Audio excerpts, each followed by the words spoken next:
Hello ladies and gentlemen, welcome to another day on Knuston Farm where I'm just getting chat and all set up. Now, it looks like there's no chat on the screen at all, doesn't it? But if I say hello in chat right now, which I'm going to do, it'll appear. Yes, I've got YouTube Gaming open and I've got a chroma key set up for it, so you can see my mouse. Now you can't. Now you can.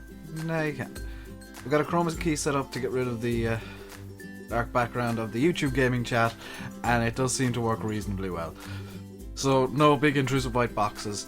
Also it's in Firefox, so I can fiddle around with the stream if I really want to, while I am taking a short break, probably about halfway through the stream. Now today, we're going to start off with a little announcement. I'm already in a tractor, but we're going to start off with a little announcement because something interesting happened. Hey Summer, you're just in time. Something interesting happened today, and I don't know if you know about it, Summer. These guys. Hey Lowleaf, these guys have released the Farming Classics DLC. Giants have ninja'd out a DLC for us. So we've got the Farming Classics from 2013 converted, and what looks to be brand new models for everything. And in front loaders you got the Guldner and all that good stuff. Nothing in trucks. I will eventually be using this truck around here. You got the Fire MH650 and the Fire M66. That's a mod I have. I don't think there's anything in headers. Nope. Or header trailers. In tippers you got the Little Lizard grain trailer. Yes, Summer, it is out. It is released. It is on the Giants mod hub, on the Giants website right now. You can get your hold of it. You got the Lemken D2755K. You have the Bayerische Flugfabrik Landsberg am Lech 3-406. You have the Hastia FSC drill, once again. It's nothing special, but Lowleaf, there's something you probably don't know. I am a big fan of old tractors. I've just realised that I've got the wrong scene. Well done to me. Well done to me. You got the Hastia FSC drill. You have the Amazon ZA fertilizer spreader. You have... I don't think there was actually... No, there's no sprayers in there. You've got the Krone Optomat manure spreader, the little wooden slurry tanker that is almost useless because it's so tiny. You have the Kuhn FA367T mower and the Fire KH4S tedder, as well as the little Pottinger Windrower 300, which I'll probably be using. And the Berkshire, the TRL 2600 has returned with a 10,000 litre capacity. I may well replace the Mengele with it, because I really liked this little fart. As well as that, we got a small baler that actually works. I haven't tested it, but Giants made it. It actually works, and isn't in Polish, so we'll be using this eventually. North American oldies, that Lowleaf. I'm European. I love these things. Lizard bale loader for the little square bales. I've just seen the Ultima. I forgot to update my bale extension, so still can't use that. What else was in there? There was that it? I'm sure there was something else. Apparently not. Unless there's something in place, but it's not. Okay, so what we're going to actually do today... Many old tractors being used on farms around your area. Same here, it's mainly new now, but there's still a good mix of old tractors. If you're hanging about before the stream, you would have seen me testing out my chroma key. Just to make sure it worked. So if you were around before the stream and you saw me just typing test in chat a few times, that was me testing chroma key to see if it worked. That's not right. Bear with me a moment, I'm just going to swap into this scene for a second. Every time I start up my computer I have to do something to my Logitech driver, and I keep forgetting to do it. There we go. Still doesn't feel right, but it's more right than it was. Oh, that is right now. So what we're going to do is something that I wasn't intending on doing ever. We're gonna clear out what we can clear out of the shed of retirement, and just clear up the farm a bit. Is the music alright? It seems a bit loud compared to the game. I'm gonna boost the game volume a small bit. That seems a bit better.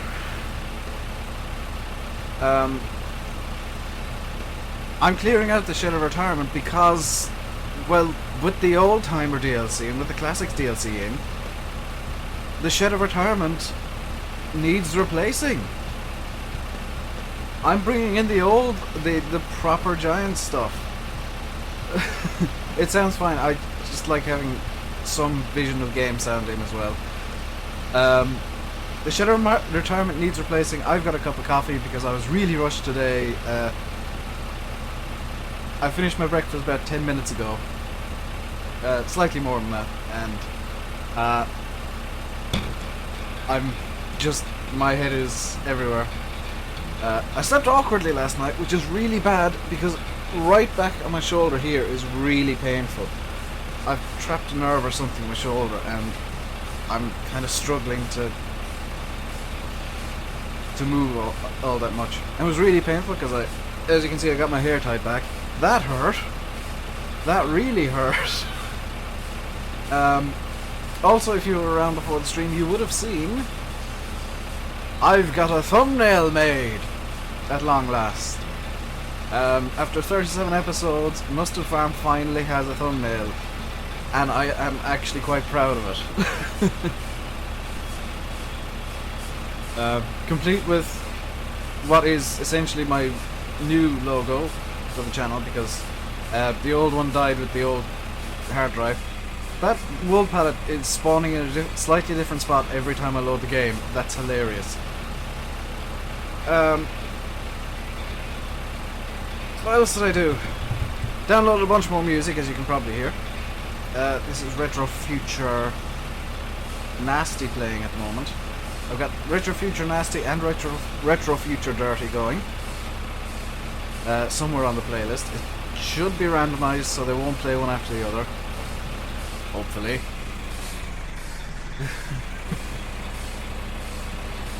And I made up a thumbnail for Project Hell.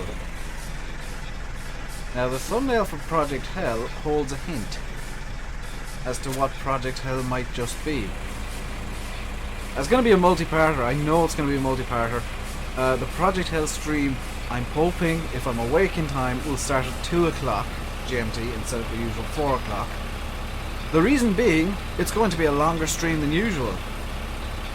Project Hell is going to be so... I've got such a big challenge planned that I'll actually need extra time in the streams.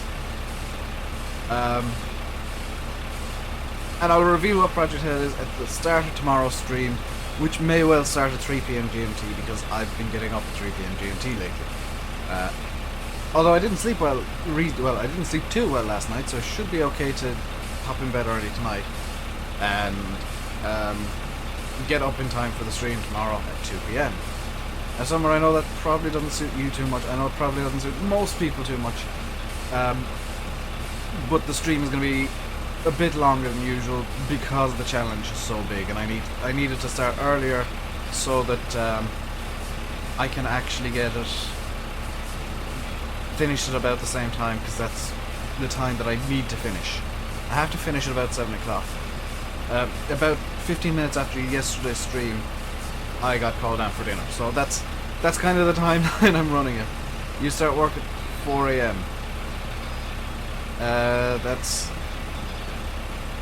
You start work at... You work night shift, Summer? You'll be done by then. Oh, 4 AM my time, which is still like middle of the night for you. I'm confused.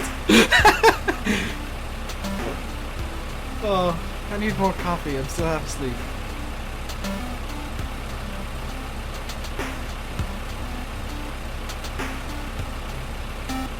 Oh. 4 AM your time. That's still like the middle of the night. Oh, for the love... Thank you, YouTube Gaming. Now I've got a big bar on the side of the stream. I didn't know to do that.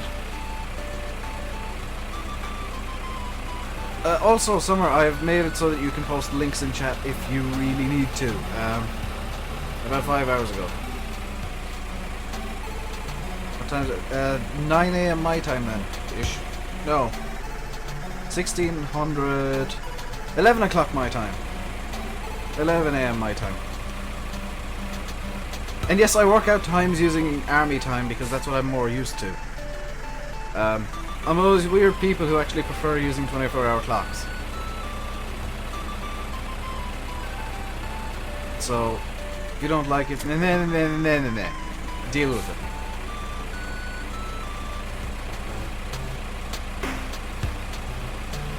Kind of forgot how well I laid out this yard. There's a big gap there that I don't really like, but it needs to be there so that I can actually get into the sheds, get the rain out. Kinda tempted to put some... I'm so tempted to edit this map again. I don't... This is the problem I have. Now, I know Giants Editor well enough to edit maps relatively easily, and every time I see something I don't like, you're 7 hours behind me. Yeah, I just keep getting confused. I am very, very much confused by everything.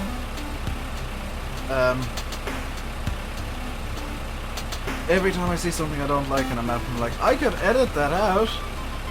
I could edit that out. I could edit that out. I get the entire map so it's completely different, and then I'd make no progress at all on Donetsk ever. Which is really annoying. Saturday and Sunday might well be Donetsk, depending on how I feel. One of the two streams may... I may only have one stream over the weekend, because I've been asked to go and visit a family member who is very, very ill, and I'm not going to say no to them. They asked, my parents went out last weekend, and they basically said, "Oh, I thought Dave would be with you," and they were like, "No, we didn't think you wanted him out." "Oh no, bring him out, bring him out, bring him out." So yeah. Hey TBF, how you doing? TBF, did you see the Classics DLC yet? Have you been on the Giants website? They have the Classics DLC released for free on the website. It doesn't seem to have been put on Steam automatically yet. Then again, I didn't really check. Well, I did check in my Steam games library, but it doesn't seem to be there. Also, I'm wearing gloves because it's really cold in my room today. It's a cold day on Knuston, despite the fact that it's the same day as Tuesday. And I think I was also wearing gloves, so... Hey, continuity! I'm gonna have to apologize for the big bar going down the side of the stream. That's really annoying. I am very good, TBF. I'm not long out of bed, so I'm still a bit dozy and tired. And kind of half asleep, but power on and we'll get stuff done. I got coffee, so... You look now. Yeah, good man. I only found out just before the stream. I was going through music and I decided to clap on FSUK and see what was going on. And one of the first topics I saw was FS15 Classics DLC. I was like, what the hell? There was no announcement of this.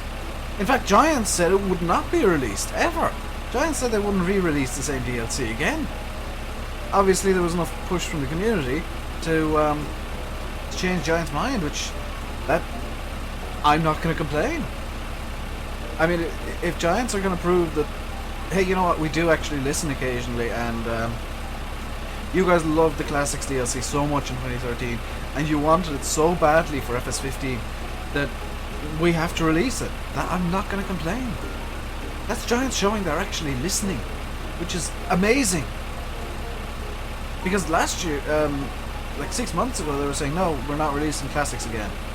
We released that for 2013, we're not doing the same DLC twice. yeah, it's not happening ever. And fast forward January 2016, hey look, Classics DLC, awesome! So what I'm doing today is kind of a bit of unplanned work. I'm cleaning out the shed of retirement of all the equipment that is being replaced by Classics DLC. Also, we're getting a bit of money. Hey Geek, I didn't get a chance to reply to you on Steam. I can't really play later on. I'm going to go for dinner and I'm going to practice for tomorrow's stream, because tomorrow's stream is going to be me being insane, as usual.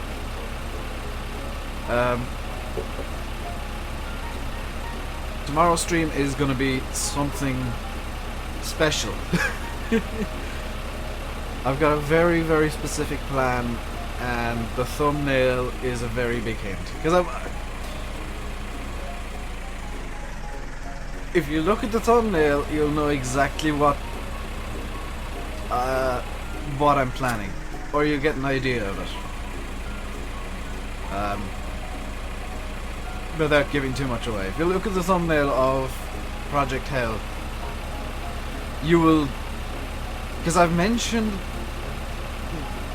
what the thumbnail signifies. Installed. I haven't actually tried it out yet, TBF. But if it's anything like 2013's Classics, I'm good. I'm very happy with it. I'm absolutely delighted. It's all the Classics DLC from FS13 as well. Every piece of equipment is identical. Although hopefully ported properly by Giants and brought up to 2015 standard. I just hope the rear ends aren't like the Ursus. Because the rear end of that Ursus, I don't use it intentionally because that rear end is depressing. And I don't want to edit it.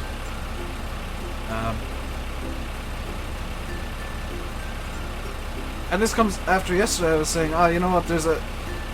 I didn't actually say it for a while, but there has been a real disappointing... Why is my live stream so much better than when I used to record and upload? Thanks, TBF. For the longest time, I was using Sony Vegas, which was pirated. And the issue I kept coming across was Sony Vegas. As I found out, Sony Vegas had a weird, funky issue where it would decide to change the contrast and make the video look ridiculous, regardless of what I did, which was fun. I couldn't fix it, so I bought Sony Movie Studio. Now, if I do something pre-recorded, I will be using Movie Studio and going back on that system again, because OBS seems to have a funky issue with sound when I'm recording with it.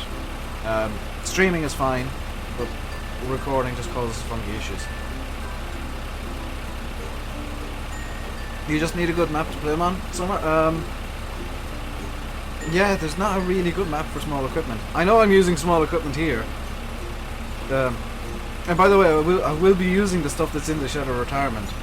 The classic stuff. I will crank them out from time to time to do... what's one of the small fields? Probably field 8 actually. Field 7, 8, maybe 17. There's a yard up by 17 actually. An as yet untouched yard, might I add. So field 17 has the original yard from Knuston. Or the yard that's on it by default. I have no idea what it looks like, but there is a yard up there. So I might run field 17 is a bit of a classics yard, and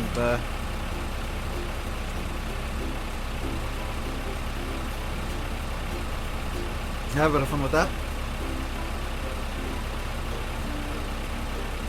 You know, the joy of today is I don't have to get angry with course play. I know it's slower going here on Knuston, but I really... The reason I'm looking after the right is use Bandicam to record and Windows Movie Maker seems not too bad now. You got better headset and mic. I use Fraps when I'm recording. I could use Shadowplay as well because my graphics card was good enough, but I've heard lots of bad things about Shadowplay. There's a lot of loss in Shadowplay, so I prefer Fraps. And yeah, your best bet is to get a good mic. You don't even need a good headset. All you have to do is set up your mic so that it doesn't capture your speakers. Um, for example, my mic, I got it sound gated today, and for streams, and in theory it doesn't pick up my speakers because they're behind the mic, and I've got a cardioid, I think is how it's pronounced, a cardioid mic, which basically means all the sound is being collected from the front and a tiny bit from the sides and back. You couldn't get. I can't figure out Shadowplay. Never mind getting on with it. OBS is brilliant. Fraps is good. XSplit is all right, but I don't like how they're really pushing for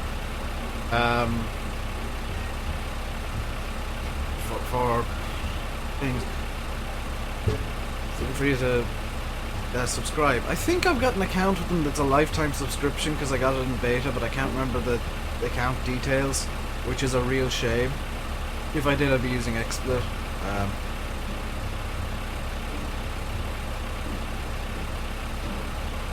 It's very strange actually selling stuff off here, I must admit, because I'm so used to just going, hey, I've got, you know, a million things in this shit over here. Oh, there's a... I need to sell that. Stop, you. Need to sell that cultivator.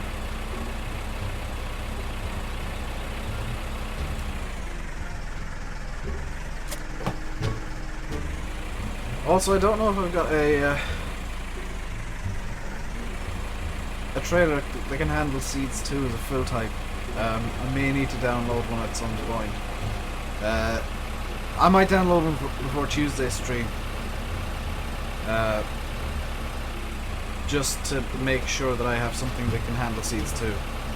I know roughly what trailer I'll be using.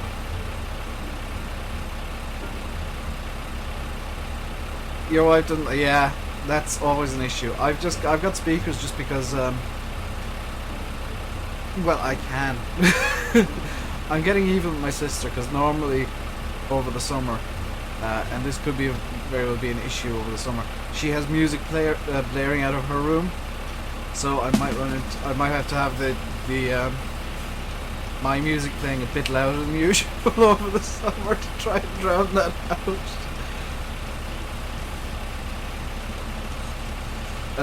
So yeah, I don't get mad, I get even. So I got speakers and I can turn them up during the summer and be like, yep, just gonna blast music. It's funny, during the winter I'm always complaining I'm cold. I've literally got a heater sat beside me. I'm just gonna switch it on half heat right now. Actually 1/4 heat, so they're there.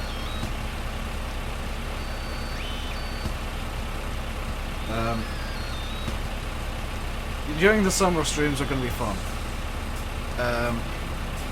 I might well be able to go longer on streams depending on how well I sleep, because I know a lot of you guys, a lot of people who watch me are still in school.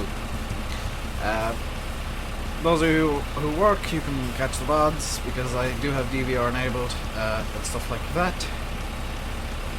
Tomorrow's stream I might have to like stop midway through and get a live page going, because I think I'm not sure how YouTube does this. I think they can oh no, DVR only works for 4 hours, but you can upload as long, you can stream as long as you want, and YouTube will save the stream.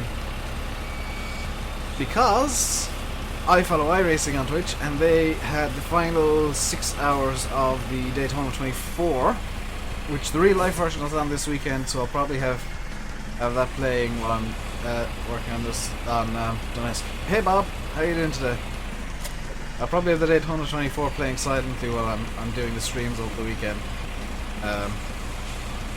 because I do like endurance racing. I missed, how much of Le Mans did I miss last year? 1 hour? Missed 1 hour of Le Mans last year, and that was because I woke up too late. I watched hours 2 through 24 solidly, and I was very, very happy. You're very good, Bob. Good to hear it. I'm gonna be saying this a lot for the stream, so Bob, Classics DLC is out for FS15 on the Giants website right now. It's why I'm clearing out the Shadow Retirement. So if you don't have it already, I would suggest you go get it. It's basic. If you had the Classics DLC, which everybody did for FS13, it's that again, but 15 standard. As far as I am aware, I think that there may well be a couple of small bugs with it, but as far as I'm aware, it is the FS13 Classics pack in FS15. I'm cleaning out the shed of retirement because do I need any moderators? I think I'm good with summer right now. It is just the same, Bob, which is a bit disappointing, but it's the small equipment that I'm most excited about because I'm going to be honest, a lot of small equipment mods for FS15 are bad quality. They're low quality mods. And Giants just are a cut above most modders at this point. It does look pretty nice. It is the same stuff that came out for 13, yes, which is but the main selling point for me is that it's small equipment that I know will work. Because mods, it's a crapshoot with small equipment.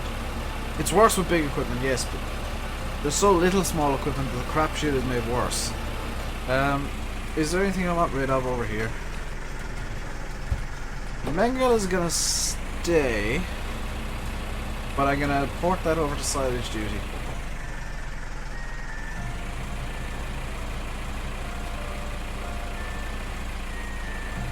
You just won't ever use it. Yeah, I mean, I'm insane, so everything small is good. Oh, there's the plow. I was looking for the plow. It's there. So, if you're wondering why I was mentioning the, I mentioned earlier that the baler with the Classics pack isn't in Polish. It turns out, and Daggerwin kind of proved this to me in one of his videos, that baler that I have there, it only has a limited use, and then something pops up on the screen in Polish that I have no idea what it is. A lot of the mods you've downloaded over the past few weeks are pants. Somebody, yes, TBF. It's a crapshoot with modding for FS15. I mean, my mod list, there are 1 or 2 mods that have issues. This Massey has a tiny issue. You can see the mirrors flickering like madmen. That's very easily fixed in Giant Editor. That's a 10-second fix. Literally 10 seconds in Giant Editor and you can fix that problem. And that's it. That's the only problem with this Massey. And it's a graphical problem. I don't mind that. But there are other mods that are just Lua call stack, Lua call stack, Lua call stack, error. And like that's precisely why I have my log available in game. That's why I've got developer mode on. Number one, it allows me to do things that I couldn't otherwise do, such as check the log in game without having to tab out, show you guys the log. And when it comes to testing Donetsk down the road, it'll allow me to double check that all the collisions are in the correct places, all the triggers are in the correct places, everything is correct. Have I seen... Yes, that's why I kind of stick with like 17 mods. Well, I got over 100 mods. Whoa! Have I seen any of the new images? Has he released new images over the past few days? Because that looks like an amazing map. I may well be swapping to that. I definitely will be playing that. Yeah, bad mods just put you off Farm Sim. And Giants aren't helping because they're a bit dodgy at times. Am I going to play American Truck Sim? Yes. Thanks to Summer. Summer donated a really quite large amount to me yesterday, and I'll be getting American Truck Sim, and I'll be playing that on stream. probably on Wednesdays I'll replace one of the other farm sim streams with American Truck Sim. And we'll drive around in one of the 2 trucks, which is really disappointing. I get that they need, I get that SCS wanted to get licensing and all that, but launching with 2 trucks. You released a YouTube video. Yes, I've seen that actually. That was the wrong one. I hate how that teleports you through the wall. Oh, was that everything? I swear I brought down more than that. Oh, the mower's not in the right place apparently. He didn't release a YouTube video in the past few days, but I have seen the videos and it does look like a very interesting map. It does look like Colborough Park on steroids, which I really like. If I play it though, I'd probably be insane as usual and throw slime mod into it. But I don't know. Can I sell this here actually? Because I know some mods have issues being sold at the shop. I may not be able to sell this at the shop. Okay, so you can't sell that at the shop, which is irritating. What is that? The Ossa. Can't sell it at the shop, which is a shame. I hate mods that do that as well.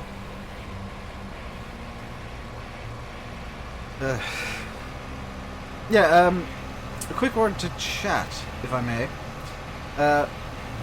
I've disabled... I think I've I should have disabled all the spam protection stuff, so be careful. Looks a bit smaller than Colborough Park Farm, but it's a lot nicer. And I think it looks bigger than Colborough Park Farm. I'm actually looking most forward to the entirety of Mapper's Paradise are coming together to create a super map, and that is going to be an awesome map. It's the West Coast by Bullet Bill, I think we're talking about at the moment. I'll probably play as well. I'll swap out the big farm to the West Coast, and I might do something a bit fun with it.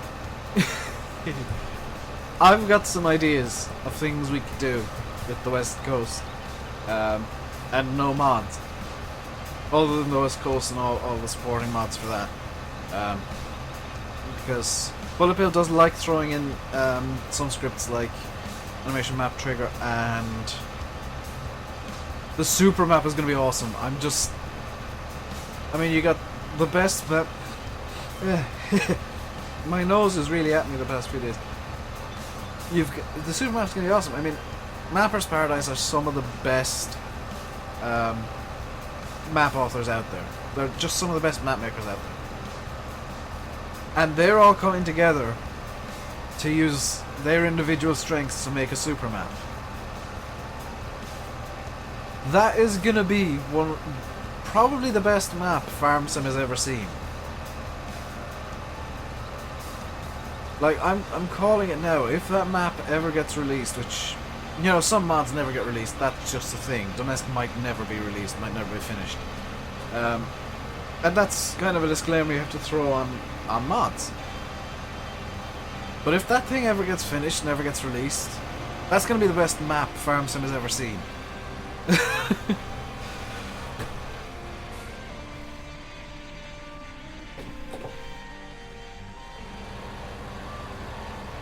Oh, Alvingham. I did like Alvingham Farm at the time, but kind of... It's funny, you look back at mods from 2013 now, and Chris 7710's stuff in particular,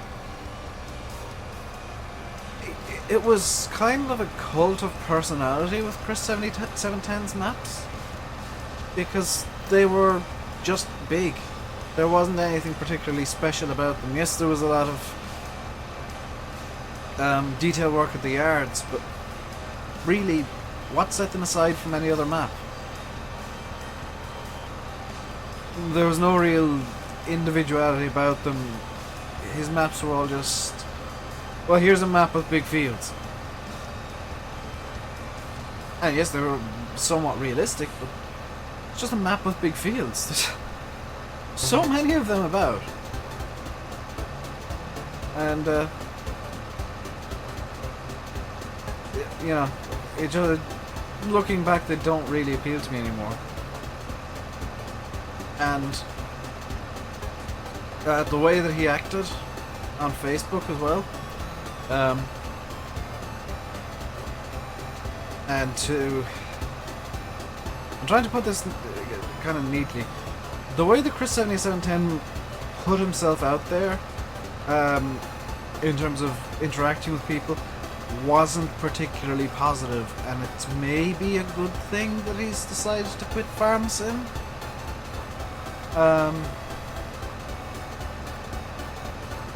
Because, in my opinion, and this is only my opinion, I think he might just have been a small bit toxic to the community. Yes, he made reasonably good maps, but he started complaining every time somebody edited one of his maps. And he just... all I ever saw from him on Facebook was complaining.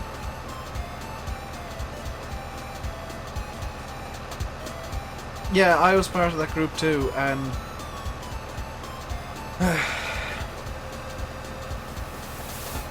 he did a few maps for FS15, but he deleted them off. He had some form of row with FSUK and deleted all of his maps off there, and there's one available on Mod Hoster somewhere,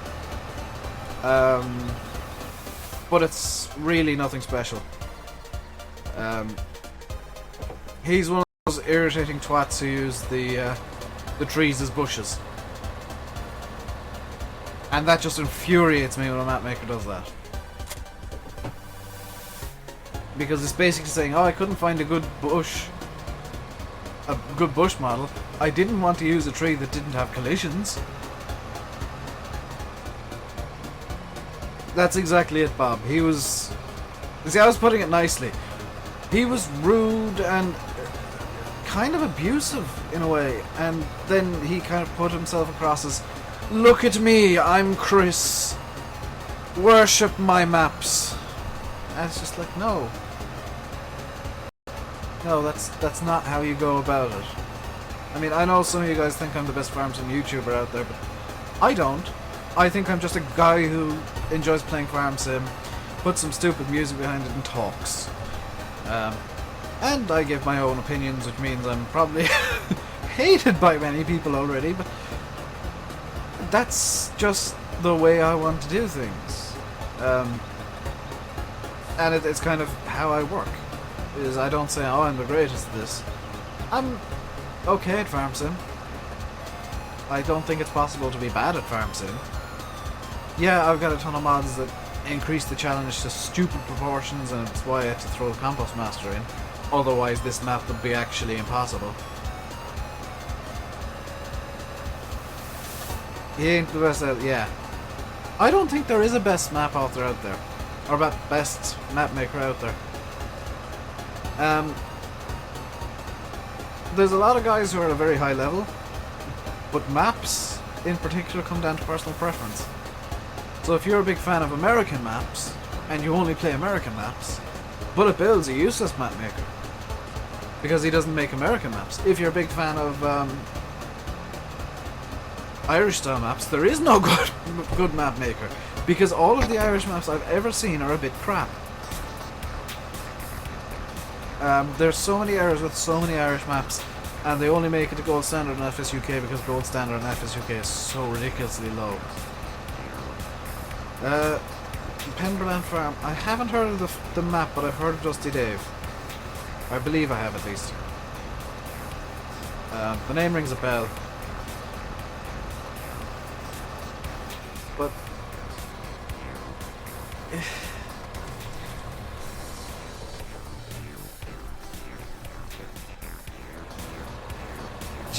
I think I've just realised what Chris77 did that made him think he was a god. He released maps that were specifically made for the biggest equipment in the game, which is what so many people decide, oh, this is the only way to play Farm Sim, is get the biggest equipment as fast as possible. And his maps were perfectly suited to it. Why did I choose the name RainbowDave? I've gone through this before in a video. But when I did the collab with A Shadowbox and Dr. Vesuvius. RainbowDave is actually 2 old nicknames. I've got some odd friends, I'll put it that way, and one summer we decided, oh, we'll all have nicknames based on the weather and be hippies, essentially. And my nickname was Rainbow because they actually knew something about me at the time that I didn't. We'll put it that way. And as for Dave, they got bored of calling me by my real name, so they just decided Dave is a good name. That confused my parents. Because I managed to convince a bunch of people my name was Dave. And they got really confused for about a month. But it's just 2 names thrown together. I used to be under the Rainbow Dave, but now I'm just the Rainbow. I am the Rainbow, all of it. I just came across really badly there. I am the Rainbow. Worship the Rainbow. No, don't do that. My voice is really bad today. I don't know what's up with me today, but my throat has been at me since I woke up.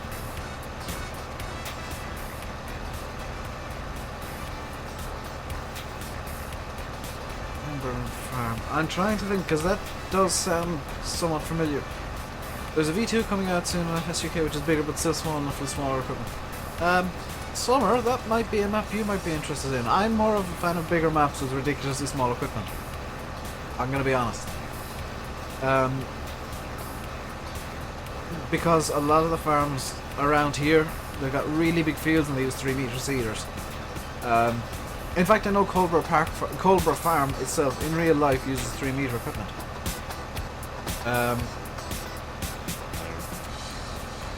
To seed, at the very least. Because with 3-meter seeders, you can actually get more precise seeding done. I think is the reason.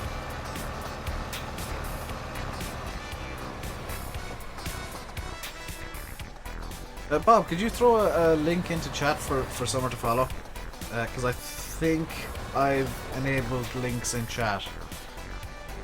If I haven't and it deletes your message, I apologize, but...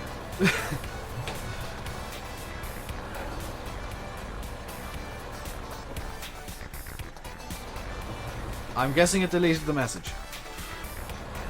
Because you found it. Okay, never mind then. I'm just trying to keep things going somewhat. Come on, get. Reasons I hate balers with offset.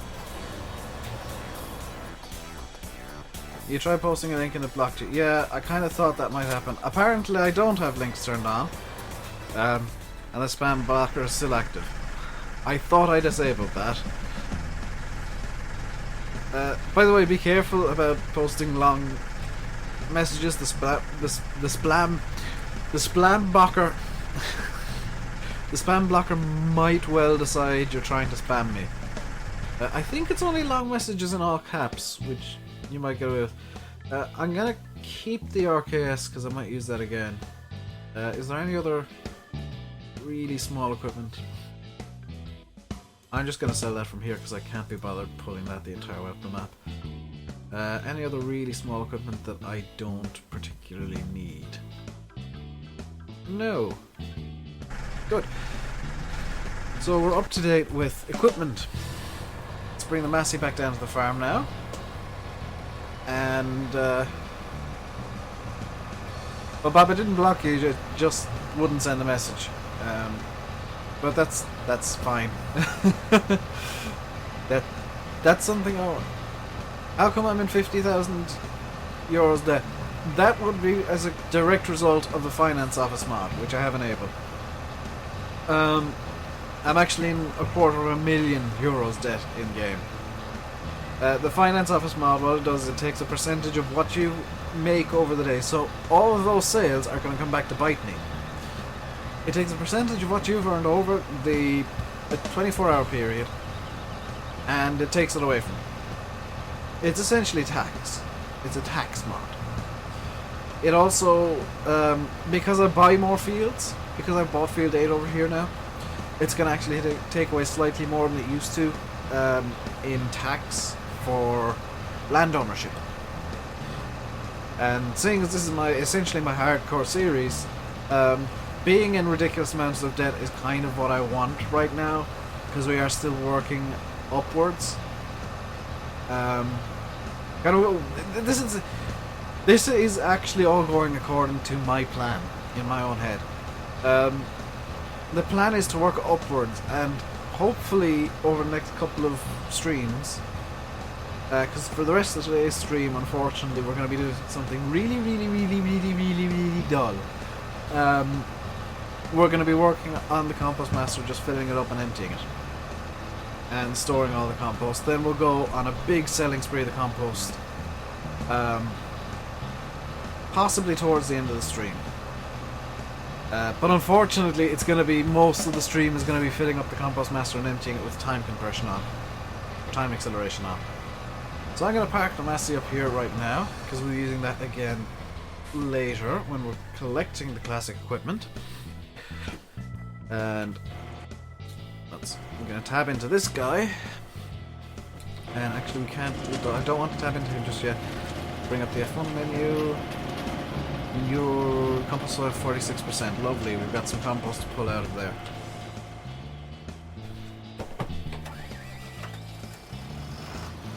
So if what am I trying to say? What am I thinking about? If what? But if what? If what, dude? If I don't know. Shut up, leave me alone.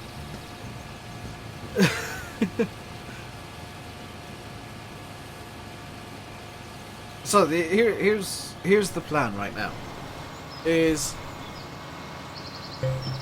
we're emptying out the compost master. The tractor was supposed to be in the compost. That's where I parked it last time, apparently. Unfortunately, heap tip trigger doesn't have collisions.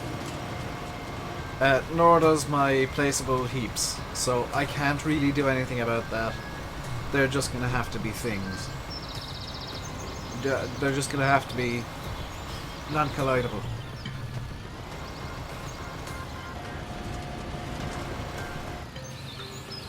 For now, I need to blow my nose. It's a shame, but it has to be done.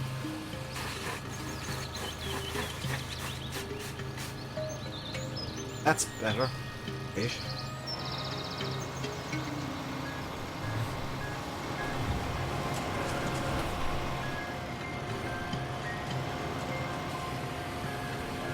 Also, I would use the Margarita. Do I edit maps, or do I make them too? I am working on a map, Bob. I'm working on a map called Donetsk, and it's still quite early in development. There are videos on the channel of the work in progress that's been made mostly. I have made a couple of changes since the last video, but more or less the last video shows the current state of the map. Right now I'm working on getting a road system in.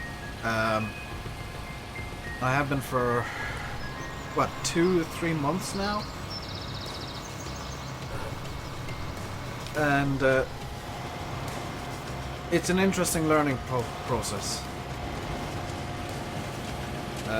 Learning how difficult it really is to make a map, but also learning how easy it is to make a map as well, which sounds counterintuitive.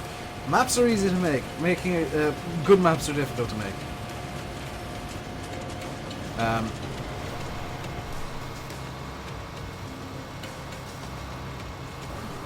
So I'm aiming at Colborough Park Farm, Knuston levels of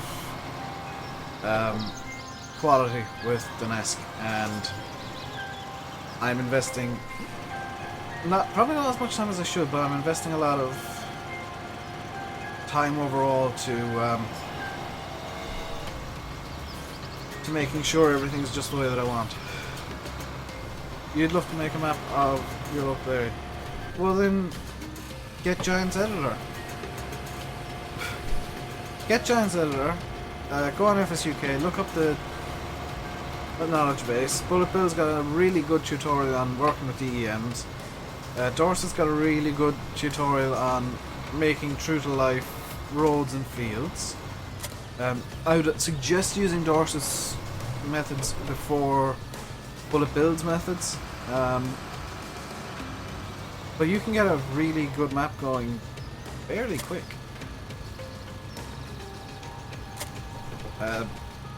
It just takes time to... just takes a big time investment to get it to a good quality. Especially if you're not... you've got it, you just don't understand it. Bob, what you should do is just open up a map in Giants Editor and mess about with it a bit. You will have to use tutorials at first to figure out how to even move. It's Alt and the mouse. With all the triggers and all, how easy is that? Relatively easy. FSUK has plenty of good blank maps.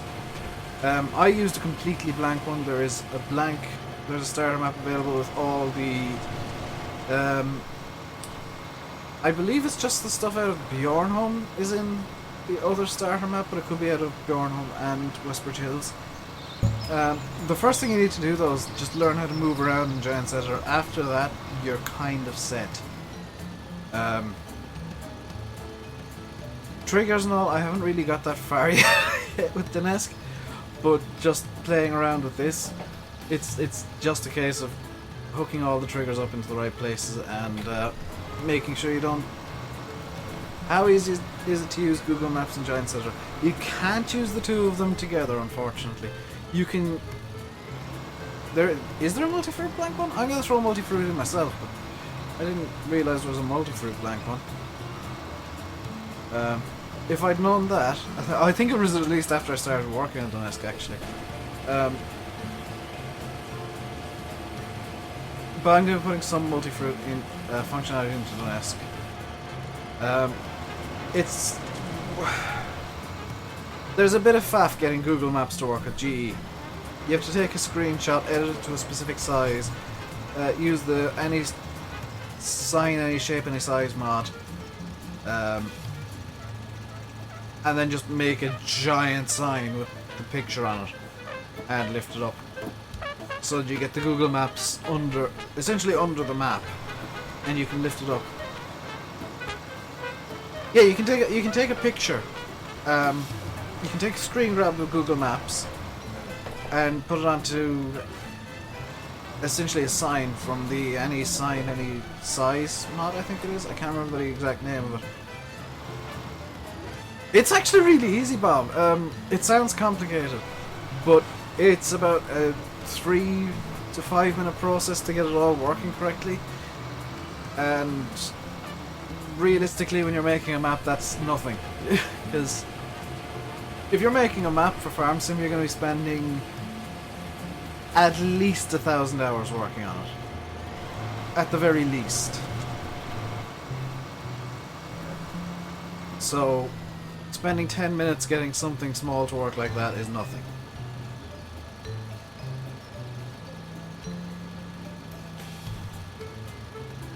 Could I maybe do a video on it?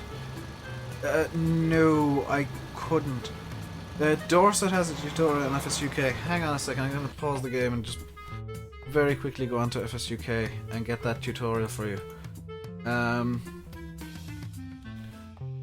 It is in tutorials. This one. Where's Firefox? This is... dang it. That link I just sent there is the tutorial I used. Now I can send links because I own the channel. And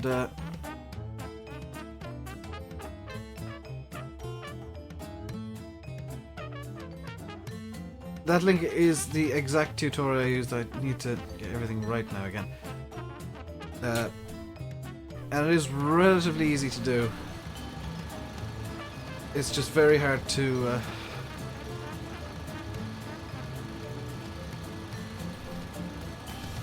very hard to explain it in simple terms, but it is a relatively simple process that takes maybe 10-15 minutes, depending on how competent you are with GIMP or Photoshop or Paint.net. It's relatively easy.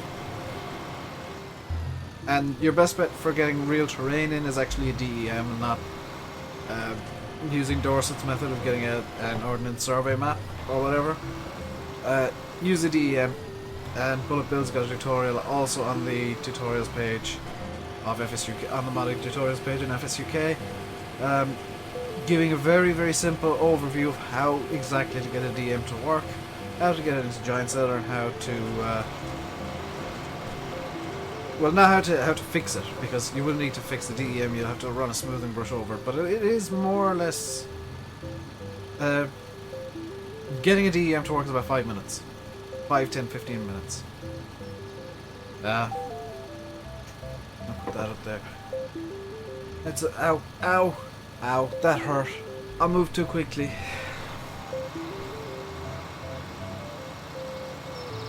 It's all quite easy. My shoulder's really at me today. So I use that shoulder more. Well done me.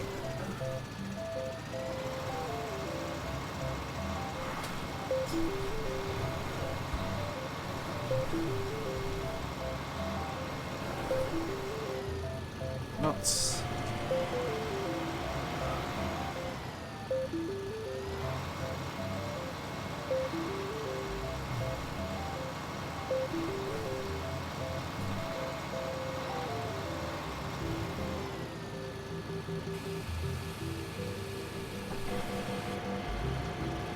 Ah. Okay, so I gotta empty this. I now have to empty this trailer to refill the trailer with compost. Isn't exactly ideal. Oh, nuts are bumping the conveyor belt.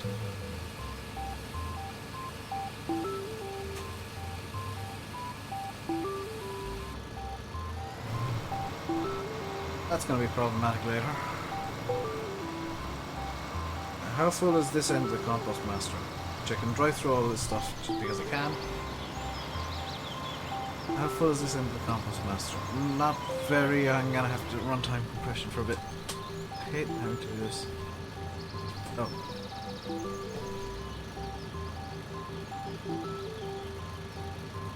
Huh.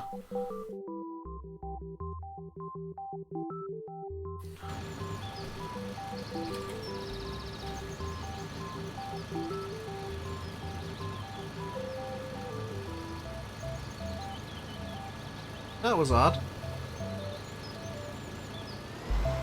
Something had managed to trigger in the game, or on my keyboard or something, where I couldn't use the keypad.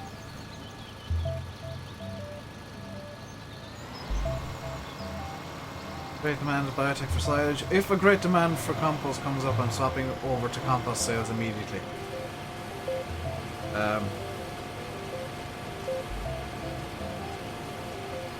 I'm also gonna get. I had the multi-overlay HUD. The blank map, do you need to extract it and all? You need to unzip it, because otherwise you won't be able to edit it. You need to unzip the blank map so that you can edit it. I think you can run it in game with it unzipped as a folder. I'm not 100% sure. I know that the solitary time I ran Donetsk in game, I zipped it up just so that it load up slightly faster. But I think you can run mods as raw folders if you really need to for testing. It's just a bit easier to zip it up because it'll load faster and be less taxing.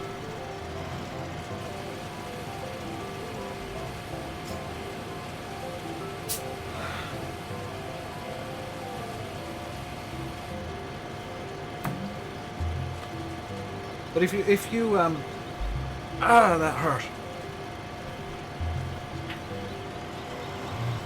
If you watch the Donetsk videos I do, or just go through YouTube You'll see people working on Giant's Editor quite a lot. It's really easy to learn.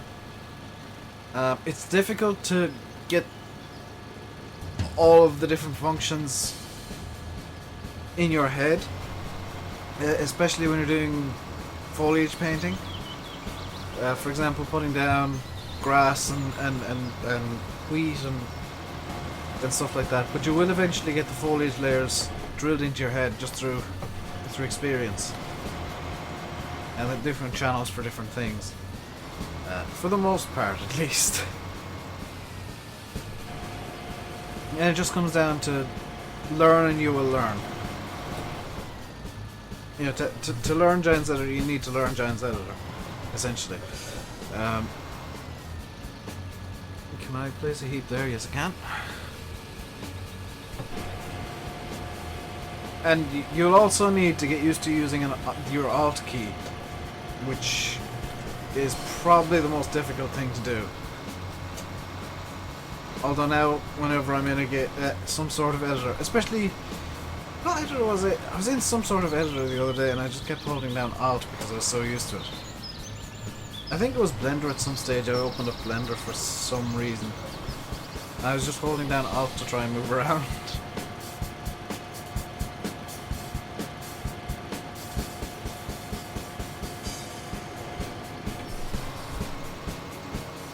But editing mods is the best way to go about learning how to edit mods. So if Bob, if you're planning on starting a map from scratch as your first proper experience in Giant's Editor, that's a terrible idea. Grab a map that you like, that you spend a lot of time in, and change it to suit you. So, like I've done here with Knuston, just change the art up a bit, maybe throw in a couple of scripts if you want to put scripts of your map in the end at the once it's done. Swap some buildings out. Don't screw with the scene graph. That is number one thing you never ever do. Do not screw with the scene graph, which is the big long line of stuff down the left hand side of the screen. Do not screw with that because you will break the map. Do not ever screw with the scene graph. I did it on Mulroy Bay and the seed palettes were white for some reason. I broke the textures. Oh, that's why I dumped the first edit I did of Knuston. The first time I edited Knuston, I screwed with the scene graph and it broke literally everything. The map crashed immediately upon loading. You can change the terrain, you can change the fruits.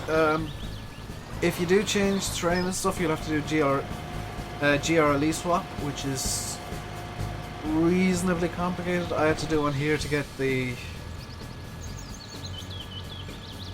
rid of some bushes and stuff.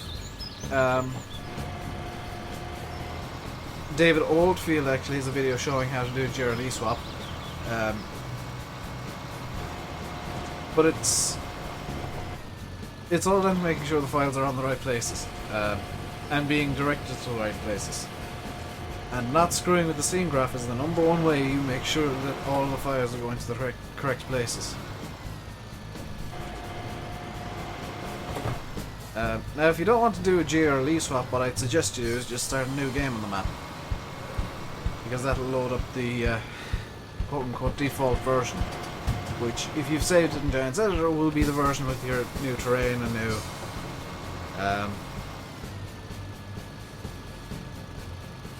new foliage or whatever. Also, with terrain changes, your vehicles may well end up underground somewhere. That's kind of a secondary issue that could be caused. So, you know, editing a map is easy-ish. You just have to bear a lot of stuff in mind. Because like, I've looked at maps in the past and they didn't bother changing the vehicles.xml, and there were vehicles outside the map boundaries that you couldn't use. And because they hadn't set a reset point, you couldn't even reset them. So you ended up essentially paying maintenance on vehicles you couldn't use ever because the map author was completely incompetent and didn't think to test the map and make sure that everything would work.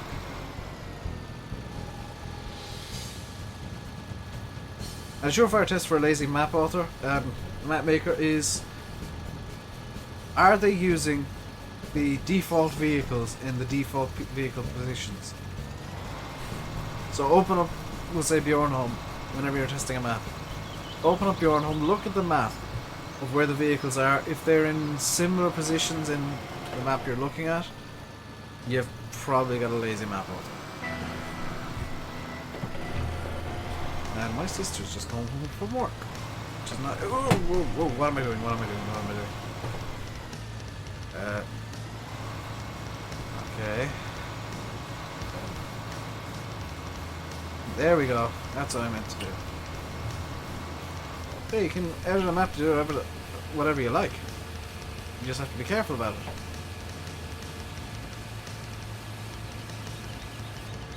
It's the joy of editing a map is you decide what your rules are. There are some set rules that you can't change, some that you can.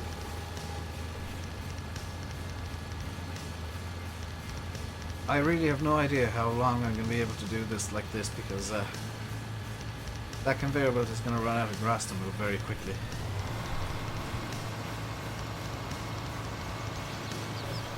Also, I still have to move that place, that heat tip trigger pile as well.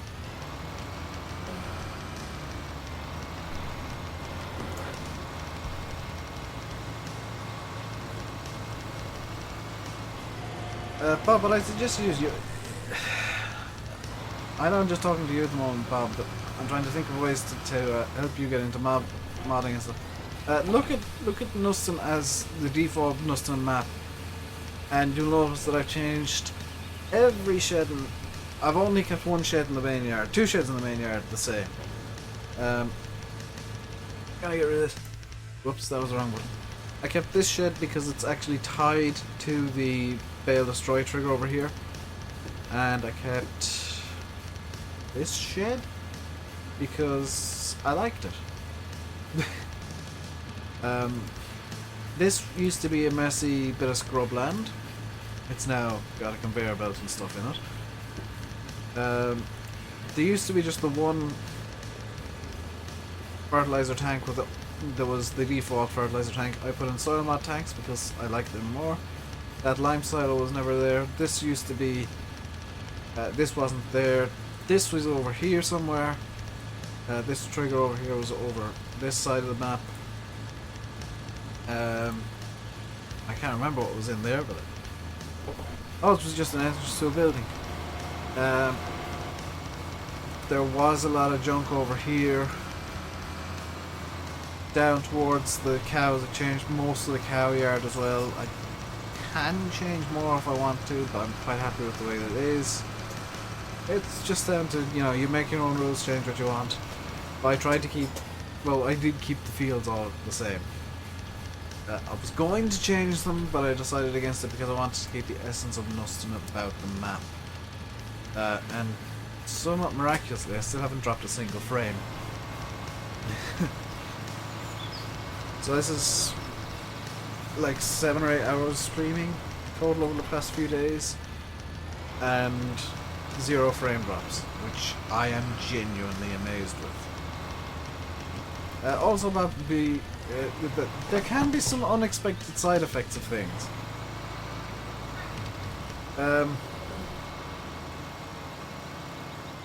For example, I did some editing here, and now the hot air balloon is like almost on the ground, and I'm not entirely sure why. I think I might have moved the spline at some point without knowing it. There we go. Might be able to get the rest of the grass into the compost masters without emptying it again. I don't know. But it does look like a place where the pile is shrinking, which means it's nearly empty. Find out now. Yes, the placeable pile is shrinking, which means there is a limited amount left. That's good. I'll actually get out and check how much is left in the placeable pile. 200,000. Okay, so we're not going to be able to finish off the moving the grass into the compost master without emptying it again. We're going to have to empty it at least twice more, or at least twice more, because that's going to knock it well over 200,000.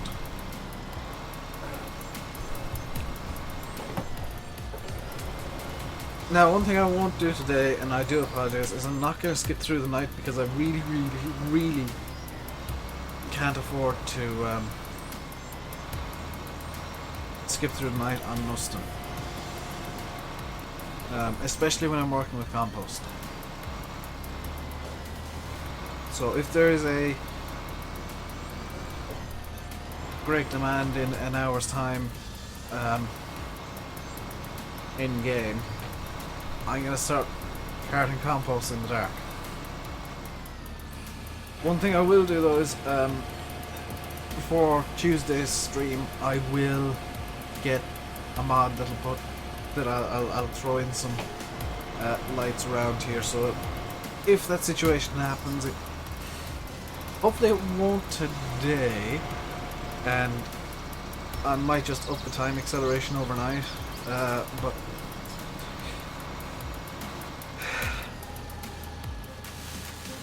you know, daytime I need to do all the daytime things on the farm. I need to take care of the fields, which do still need a lot of work done. And I need to do that sort of stuff. So I can't skip through the night just because you guys can't see it. I'm gonna have to continue on and just turn on the work lights, and we'll work with the light of the work lights. Because I can see a reasonable amount. I can up the gamma as well on the farm sim input for a while, just to allow you guys a bit of a clearer view of things. But I can't. I'm just not willing, unfortunately, to raise the speed. That's gone very quiet now, as I've started talking about Giants Editor. And not wanting to change the speed overnight. Does anyone know how I can combine the pedal for your G29? There's no options in the Logitech software itself. Oh, it's not in. It's in global options, Geek. Or at least it was in the G27 software. It should have been. It should be in the global settings for the G29 or G920 to combine the pedals, because it's not in the default settings. You're trying to add more fields. I'm trying to remember what the.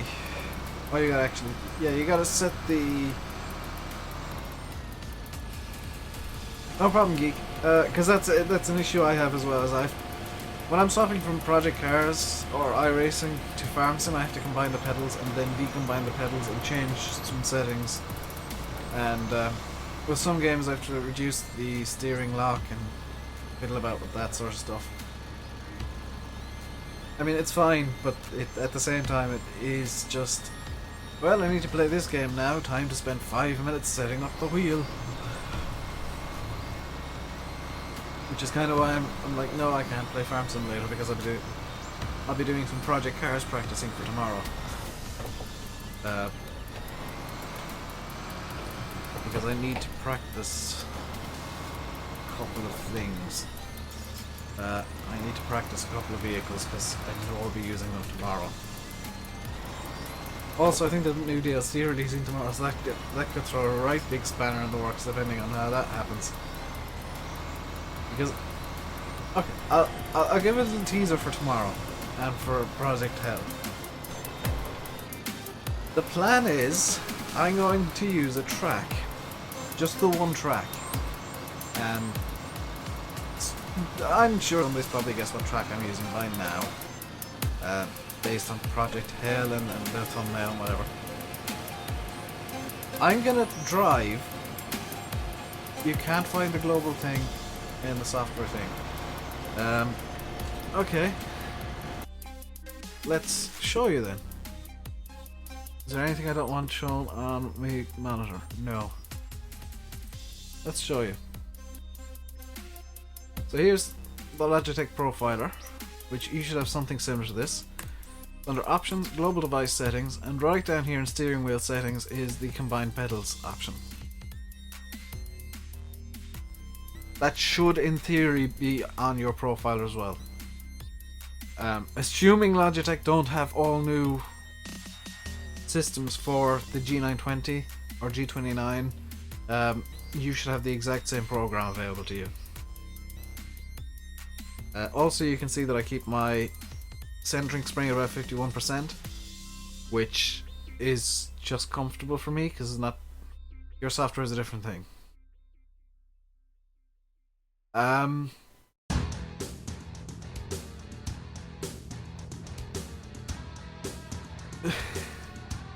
Bear with me a second.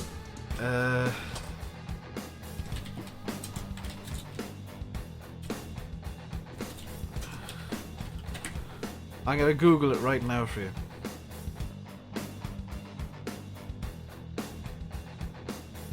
I'm actually Googling how to combine pedals for you. I hope that didn't screw up the stream. Hope moving this doesn't. Oh, doesn't screw up that.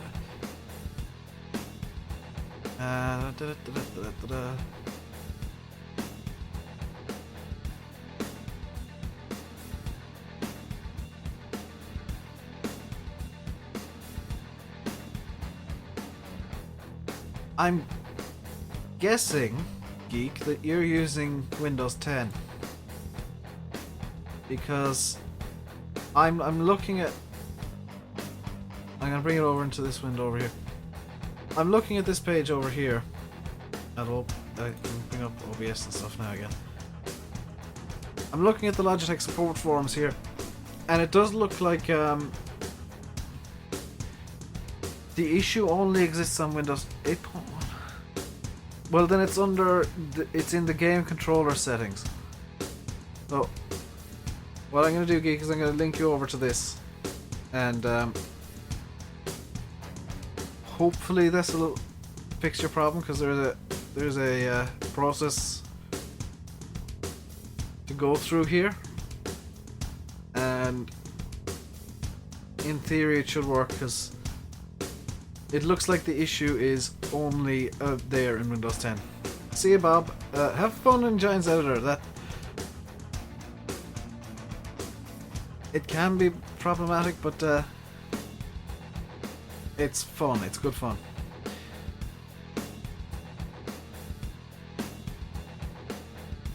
So it's time to get back into Knuston now that I'm being super helpful. This is exactly what I want to do.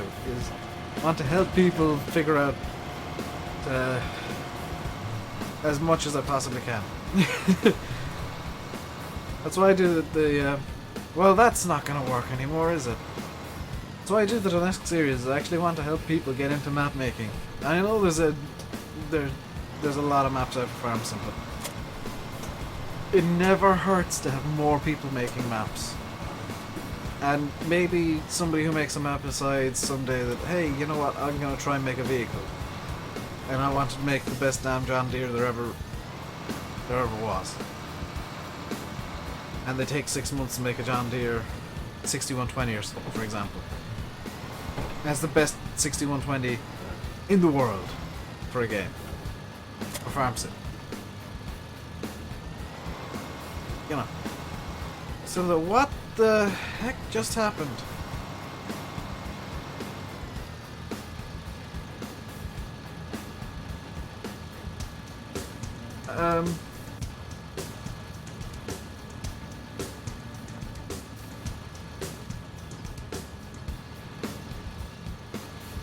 I just broke the placeable pile.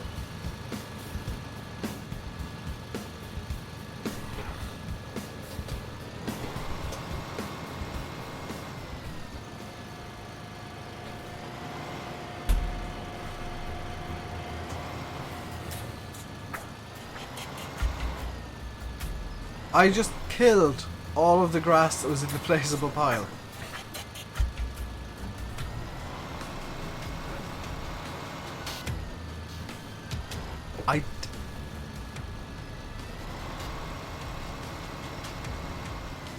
That is the strangest issue I have ever seen with farming.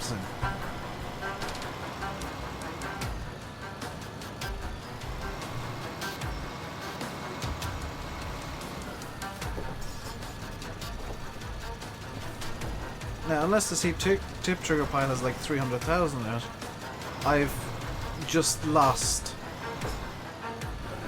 thousands of euro, which is not ideal.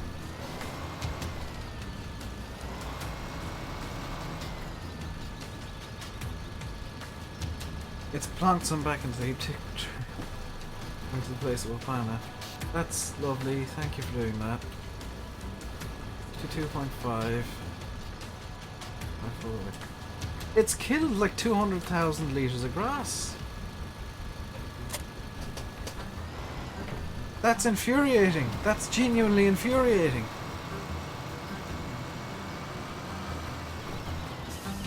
Oh my god, I didn't know that was a thing that could happen.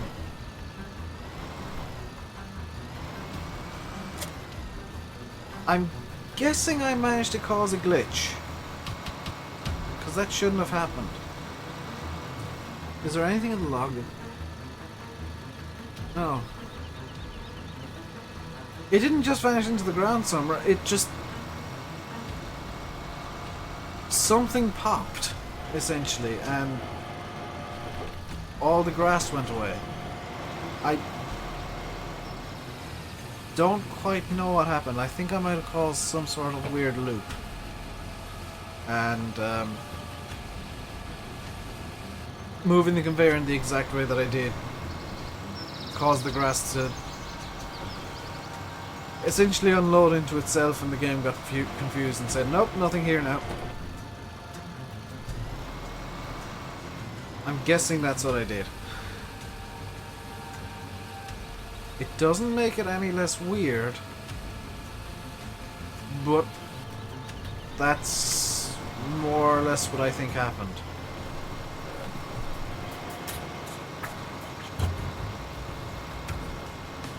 Oh well, I guess we can skip through the night in a few minutes. Because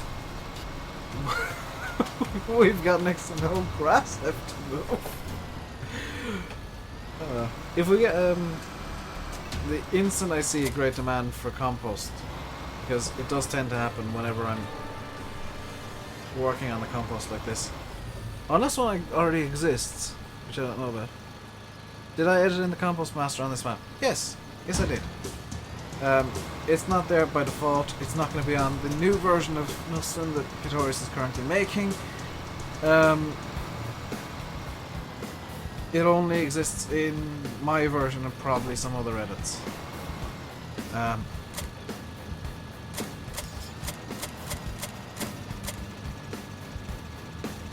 It's relatively easy to edit in. You do need to edit the i3D text in Notepad++, but it's maybe a 20 to 30 minute process for getting it in. And you don't have to have the full machine like that.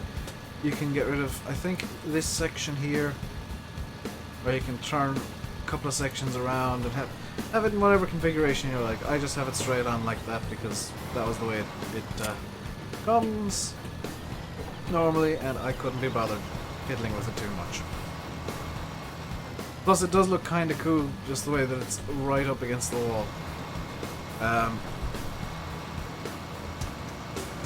But yeah, it's edited in. The seed master in the corner there is also edited in, and I rescaled the shed specifically to fit the seed master, and it looks kind of adorable. Because I didn't want the seed master in a massive big shed that just looked ridiculous, so I edited the shed. I scaled the shed to essentially just be a shell around the seed master.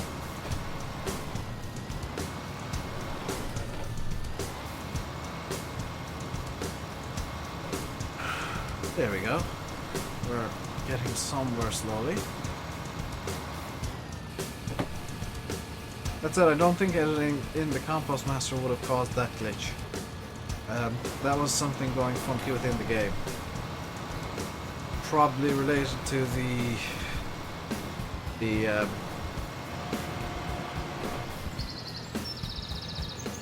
thing, conveyor belt, and the way that I reversed it and moved to the bed there. So I'm actually going to blame myself and to an extent maths, because that would have caused some sort of weird maths bug that I wouldn't know about.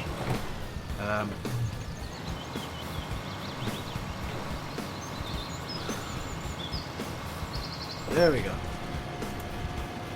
I just want to bring up the not that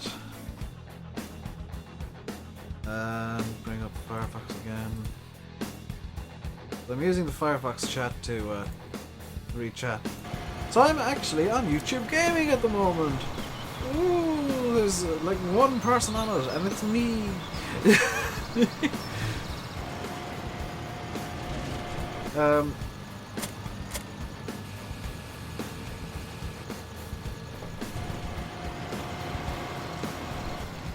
But when you edit in the Compost Master, by the way, you have to actually edit in the fill type of compost soil. Which is why you have to do some i3D. I think it's i3D editing of the map. That should be far enough forward. I also edited the heap tip trigger to deal with compost soil. So by default it does not take compost soil heap tip trigger. I changed that because I wanted it in. I didn't want to just have to set off the compost straight away or use it straight away. What's better about YouTube Gaming? What's better about YouTube Gaming is the background is black and it works nicer with chroma key. That's the entire reason I'm using YouTube Gaming's chat. Is it works nicer with chroma key.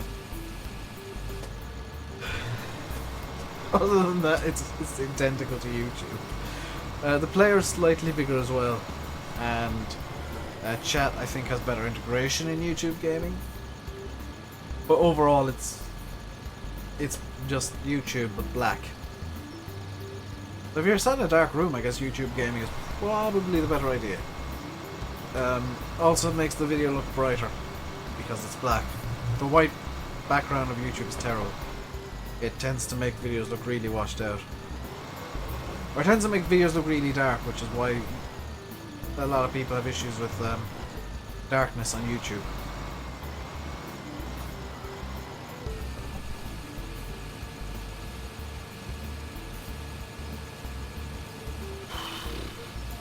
I'm trying to decide now, do I want to fast forward until I get a great demand? Well, once I've got this emptied, I'm going to fast forward until I get a great demand for compost.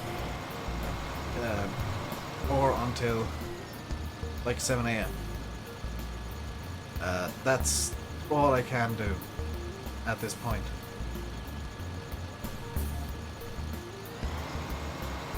I think even right now, because I've got no more grass to go in, I'll just fast forward until one of those two things happens.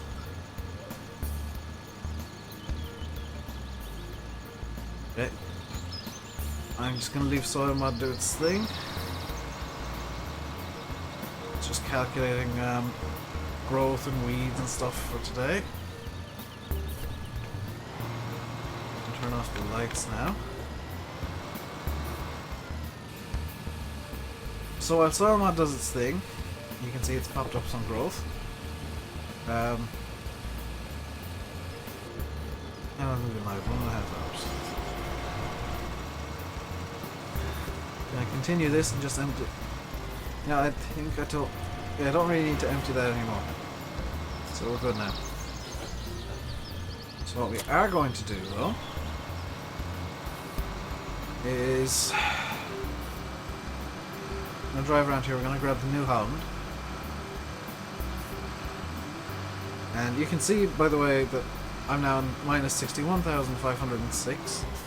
If I go down here, we can see my income for day 10 in-game was 30,604.5317838281 euro. Subtracted tax was 9,181.359214,844 euro. The overall size of my own fields is 9.42 hectares, and my entitled subventions were 94.2 euro. And then, so I might start it off for day 11's growth cycle, which it's now done, and time is still 25. Don't want. So we're gonna grab the sprayer with this.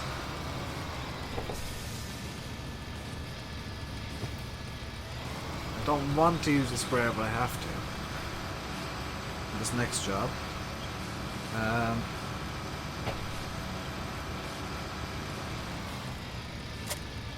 And we are going to spray. What do I have planted? Because I need to double check. It's Shift I. I have wheat and barley planted, and I need to find my page on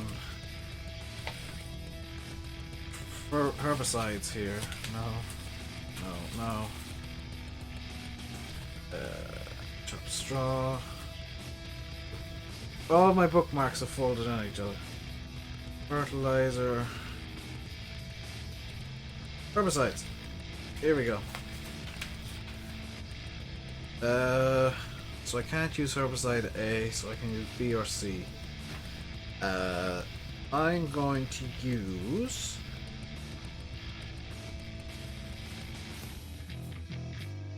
herbicide BB.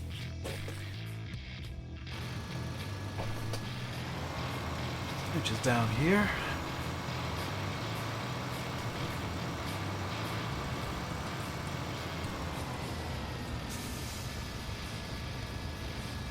Select herbicide BB and refill. What we're going to do as well is we're going to hop into the New Holland.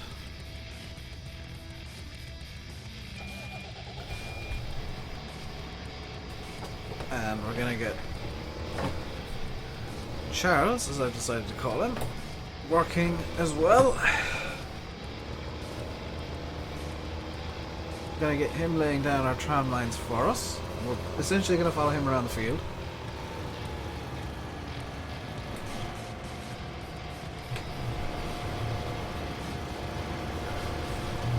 Hopefully I can get the subsoiler out without too much of hassle, because I did push these mowers in quite close to it.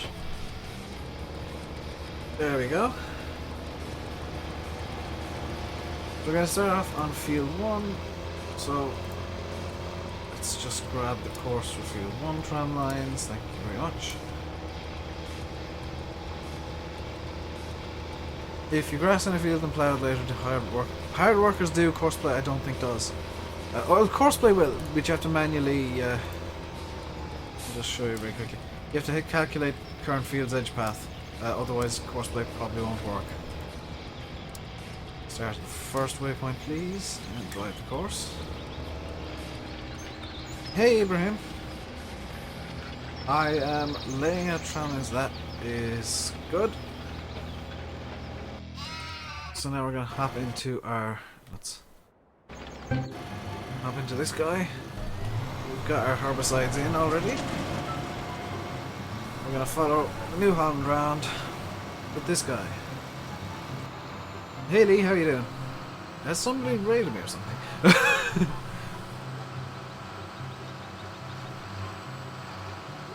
don't quite know. I've got two people saying hello almost at the same time. Hey Faye, how you doing? I am doing very well today. How's your internet? Have you managed to get it fixed? Or are you still struggling with the bad connection? So we're laying down herbicide BB so we don't kill our wheat and barley. do kill off the weeds. That's...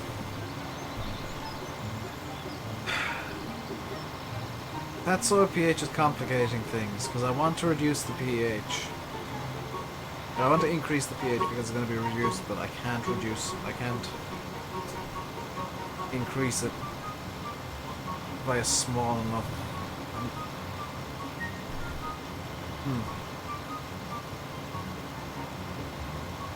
Kind of stuck in a rut here of what to do. Especially with this field.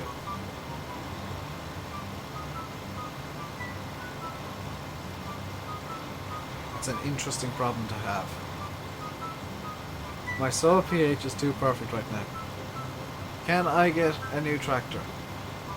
No, I can't because I don't have the money for it.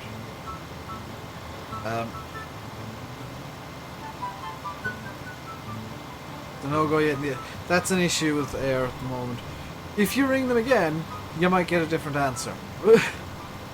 No, Lee, I'm not getting new tractors. This is... Essentially, I'm running this map as if it's a real farm. So... it's slow progress, and most of the time we're essentially broke.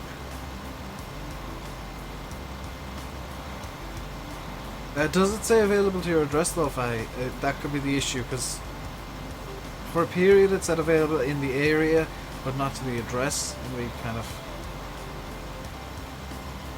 managed to talk him into giving it to us. You've got cottage pie, would you like some? No, because it won't be as good as my mother's. She makes amazing cottage pie and shepherd's pie. I don't even know what's for dinner today. I'm looking forward to it and I don't know what it is. I'm hoping chicken curry. She makes an amazingly good chicken curry.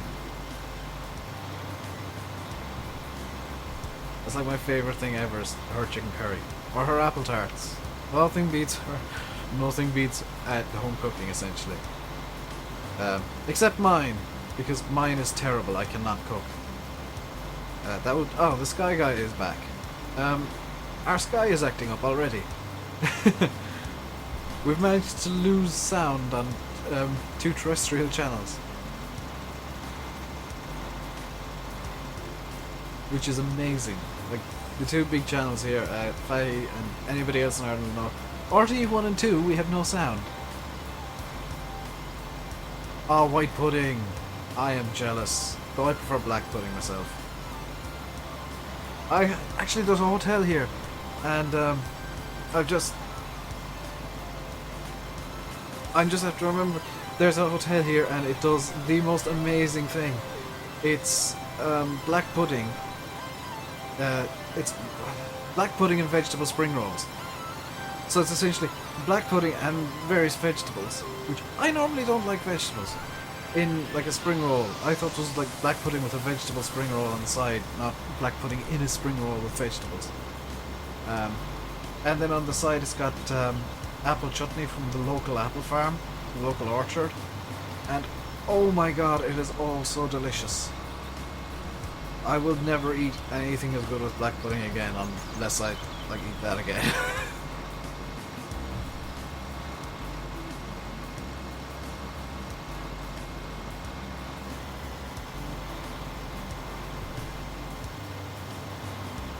You're having hot dogs. Everybody's eating with me. I'm gonna get some toffee. I'm having toffee. It's gonna repeat it yesterday where I can't talk because I'm eating toffee again. I can't get it out of it. There we go. Now I won't be able to talk for like 5 minutes because I got toffee in my mouth and I get stuck to my teeth. Well, I'm eating too. I feel so left out and hungry.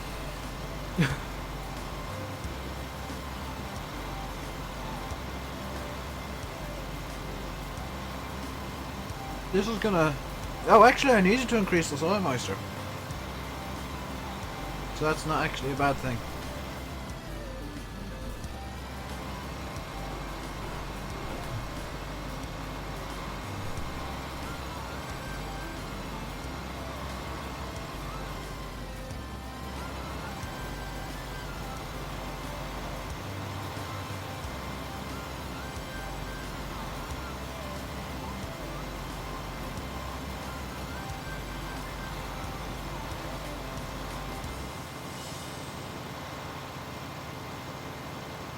Or am I overlapping a bit? Well, I want to overlap a bit here. I think I'm good on width. Mostly. Have I ever played the Hunter on stream? No. Is that the one where it's like you have to pay real money for like a hunting license and it only lasts like 3 days? Because if it is, I have absolutely no interest in it. I don't want a game where I'm just sat around for 3 or 4 hours at a time doing nothing. If I wanted to do that, I'd go on Giant's Editor and do nothing. Or play Minecraft, because that's all I seem to do in Minecraft.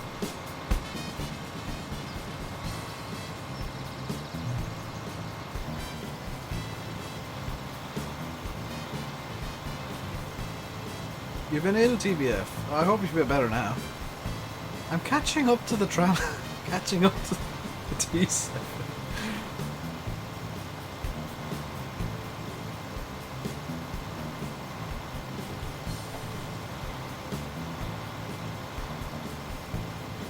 Well, this is as fast as I can go now.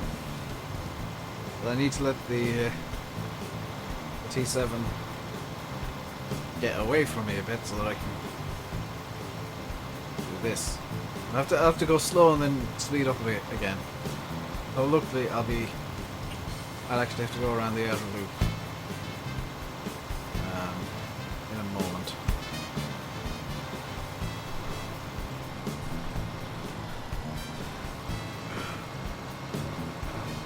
Yeah, I'm gonna go refill this thing. Let's fold it up.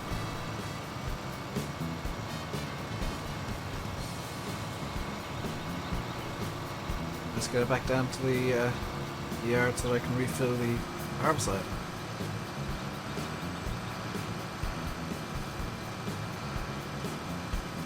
A 1-year subscription is €50. I'm really sorry, but that's not interesting me at all. I play iRacing, which is a €50 1-year subscription, and while you do still have to buy cars and tracks for it, you get a reasonably large amount of base content. Plus, I just don't have... I don't have the time to be playing something where I'm putting €50 in and getting something where I sit around for most of the time in the game. Which actually is what iRacing tends to be. Because I crash out of most of the races. Is it this button? One of these buttons is mapped to refill.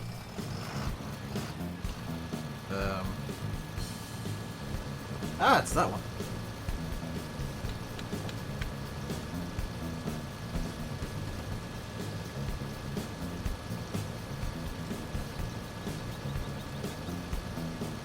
It's playing around with the brake. There we go.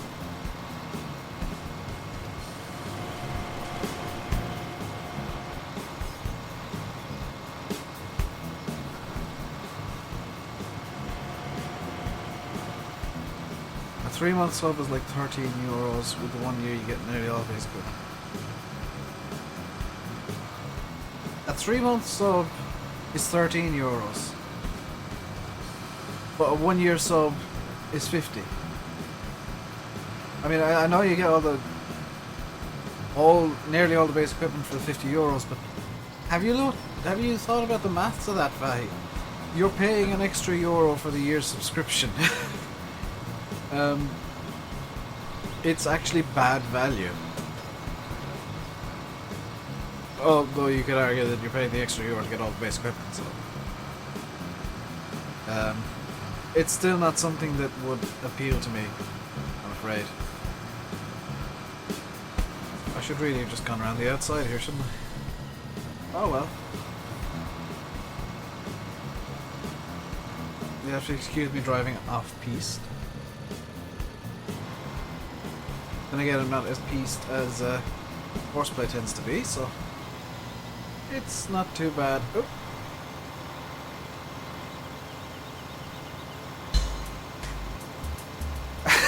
It's fine, TBF. As long as you're not like, check out my channel. I don't actually mind people saying, this is going on my channel. It's people who just go, hey, check out my channel. and never say another word in chat. It's just like, yeah, that's shameless plugging. You're just talking to somebody about your videos, which is fine. I don't mind that. I follow the iRacing on Twitch method of don't market your streams, which is if if somebody asks you about your stream or you want to or your videos in this case, I honestly don't mind you talking about them. But if you're just unsolicited saying check out my videos, like, dude.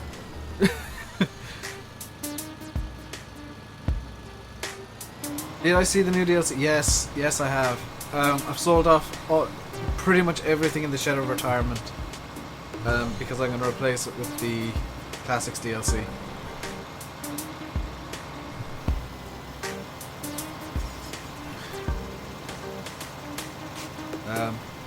I'm so happy that Giants changed their mind, because about 6 months, I don't know how long ago, but I distinctly remember they said no, we're not bringing out Farm Sim Classics.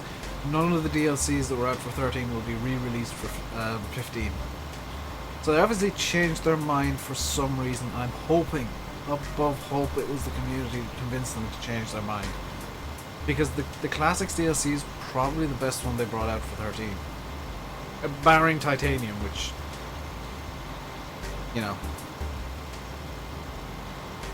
I wonder if the new DLC will be brought out for console. It will. Summer, it will. Giants just need to port it properly.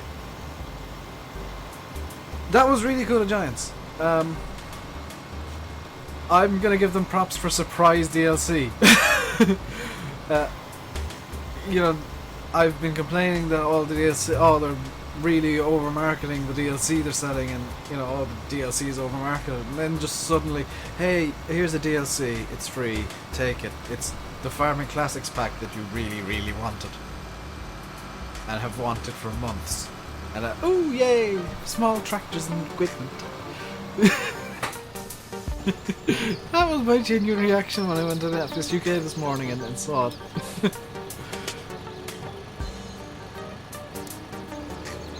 Because if you follow me enough, you'll know that I am driven insane with small tractors and equipment. I love it.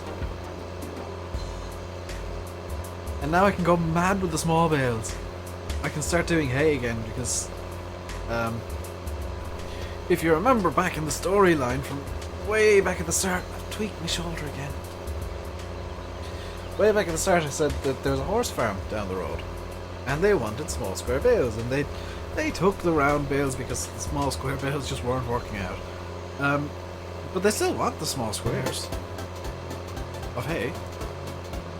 So we can do the small field up by the farm, small bit up by the farm, we can do that in hay. And we can bale that with the new small baler that actually works and doesn't bring up some weird Polish pop-up, which I have no idea what it means, but it's in Polish, so I can't read it.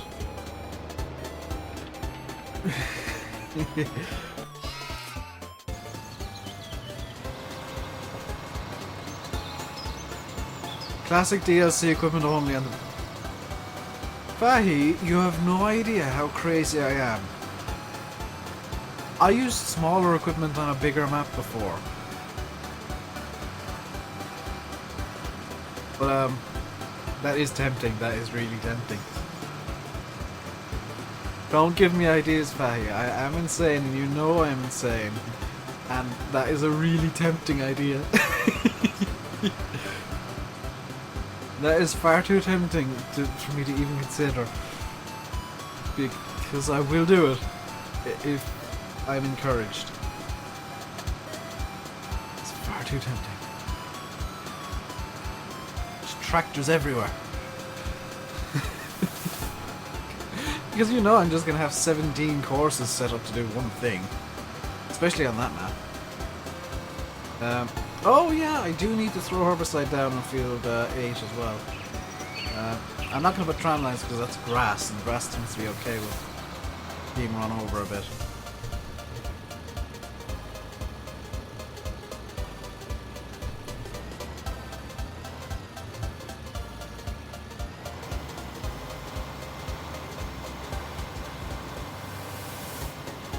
I'm just delighted that there's actually small equipment now available. The big farm, small equipment, and no courseplay. I would get nothing done ever.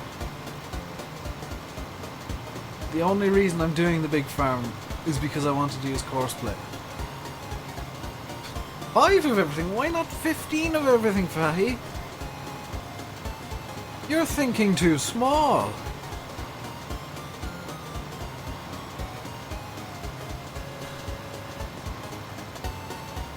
Also, unfortunately, there's nothing that can cope with wood chips, so I would have to have some large equipment for the wood chipping business that I've got going on it. My cheek is slightly swollen. I've been biting my cheek apparently. I still am. So if I'm getting a bit of a lisp, it's because my cheek is swollen for some reason. It's odd.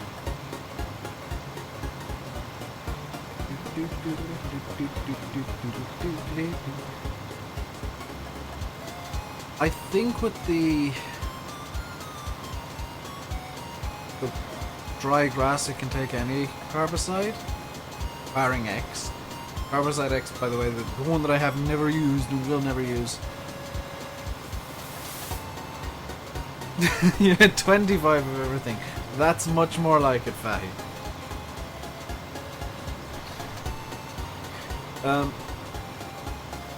I need to run through the log actually in a minute and just double check what the dry grass crop takes in terms of herbicide. Because for those of you who don't know, if you don't have anything written down in a book, you can actually run through your log and check especially what multi-fruit crops take and dislike. Because any given map author can set that up in the XML files without having to release a modded version of Soil Mod, which one map author did, and it really annoyed Decker to the point that the new version has specific instructions. Oh, that was funny. I mean, not funny for Decker because that was mean of the map author. It's just wrong to release a modified version, an edited version of anybody's mod without permission. Especially if it's something that didn't need editing. That was just rude and uncalled for. And I don't blame Decker for getting mad. I just think it's funny how irritated he got in the description he put up on FSUK for the new version of Soil Mod.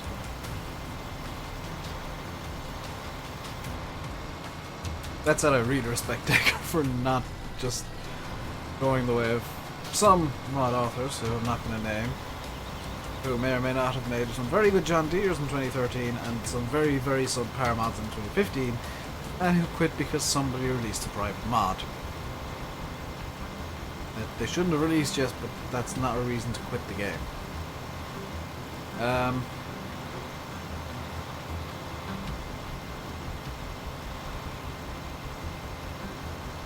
What do I need to check?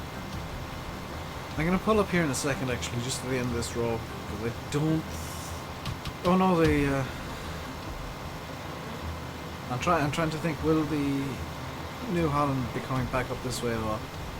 So I'm concerned about having issues with the New Holland ramming into me, or getting stuck.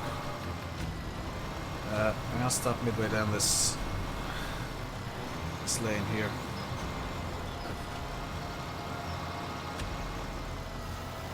Just so that I'm out of the way of horseplay.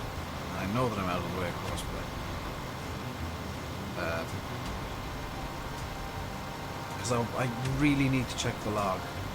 And it's something that I need to be stopped to do because I need to make sure I am 100% clear on what the log says.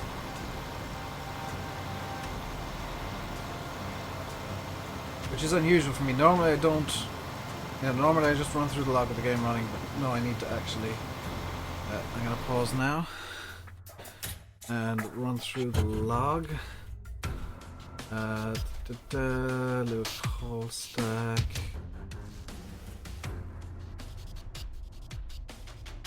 GPS mod. It should be up here somewhere. Bale type switches. It should be up here. Adding utils. Update leader area. Update destroy area. Fruit area. Appending to sowing machine at post load to enable dry grass seeding if grass can. Fill types for tanks. Spot action F1 help box. Air change fill type. Getting fixed for more light mod. Fill types, augmented fill types. That's all chopped straw. That's all growth cycle stuff. Here we go. Herbicide avoidance, dry grass dislikes, not applicable. Okay, so I can throw down whatever herbicide I want.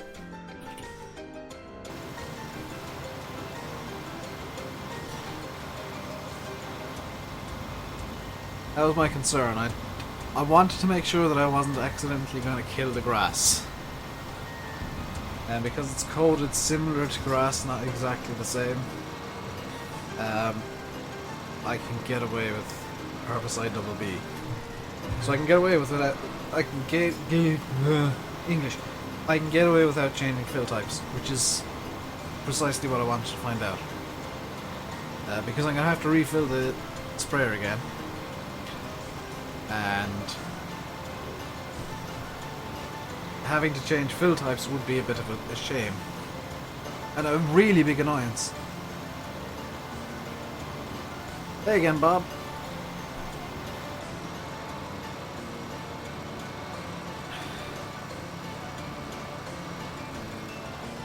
Fahy's been challenging me to go onto the big farm with only the Classics DLC. Nice tramlines, GPS or courseplay? Both! I use GPS to record the course.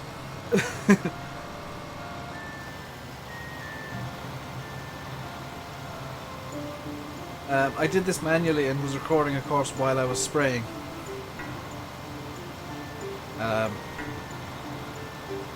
And I was using GPS to keep the tram line straight. I'm not taking on the challenge. That is too insane even for me. I don't know. I might do it. I don't know. It's empty. Roll it up. And just cut straight across here.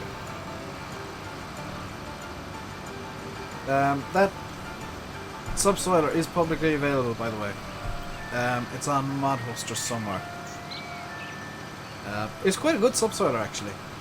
They got the. I remember the first version of it. The work areas were slightly too close together, so it didn't quite meld with the wheels. But they seem to have moved them out just the smallest bit, which. do don't if you don't want. The thing is, Geek, I do want to. It's just that it will not make for a fun stream. It will constantly be me having an argument with Courseplay. Being like, well, our 17 tractors are still driving around the field doing nothing because Courseplay is confused. They've just formed a conga line going around in a circle and hitting into each other.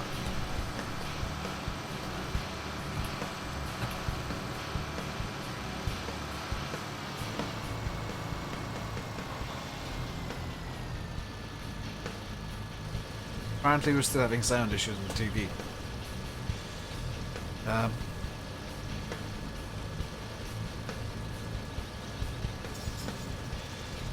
I have to admit those tram lines are quite neat.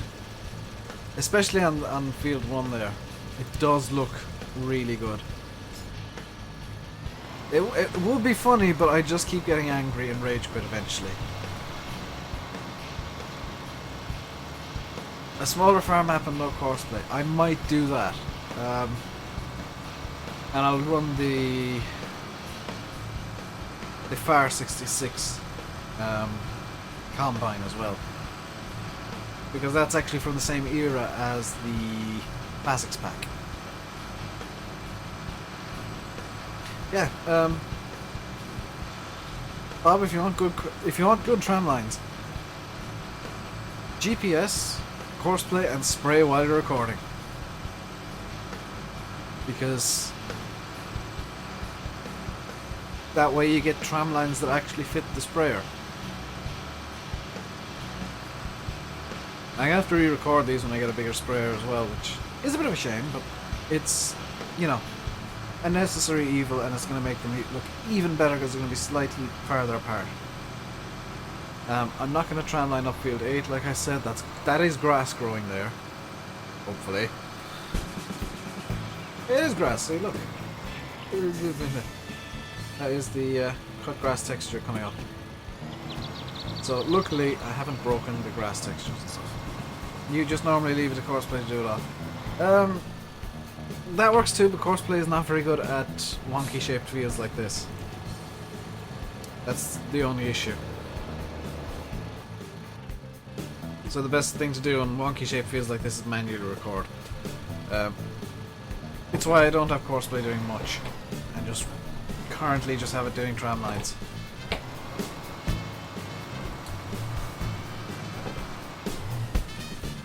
Not because I don't like courseplay, it's because I don't trust courseplay.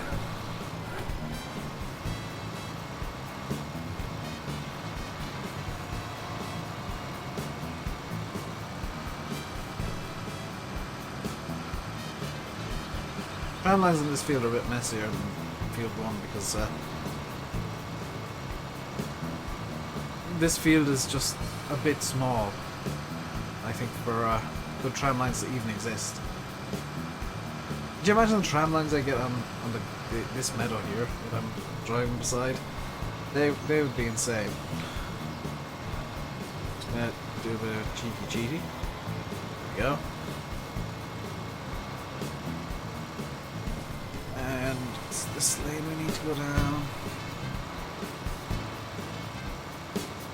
Whenever I miss spraying, I am going to leave it missed. Still very, very nice compared to yours.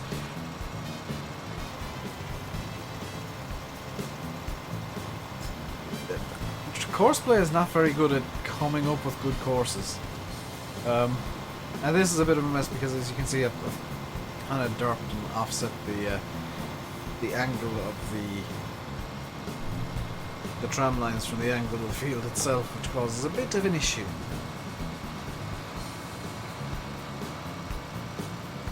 It does look more realistic than anything courseplay can do, I must admit.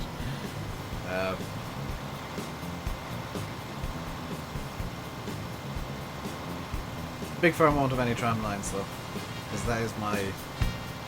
Essentially that's my... use silly stuff and fast steam. Yeah, selling at the BGA is definitely something for courseplay, especially if you give courseplay like a small tractor.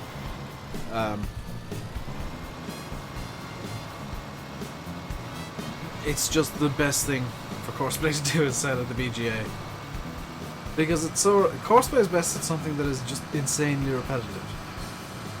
That has to be... That is best done the exact same way 150,000 times in a row. And selling at the BGA is precisely that. So yes, I know I'm leaving the sprayer unfolded, deal with it. Let's get into the grass here. And just throw down some herbicide. Just going to fix the soil moisture slightly as well. That's kind of an added bonus.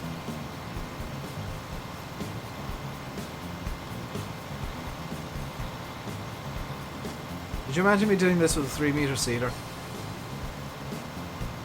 That would be fun and long and fun.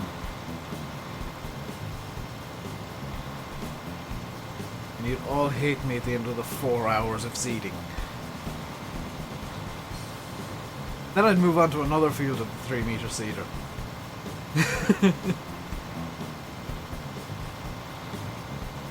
Yeah, there's no collisions on booms. This sprayer is in fact courseplay friendly as a result. 3-meter seeder, you Mac? In reality, you would have a 3-meter seeder on this farm. What's my heater doing? That's a bit hot, in fact. I was wondering why I was getting like actually pleasantly warm in here. I forgot I turned on the heater around today. In reality, you would have a 3 meter cedar on this farm.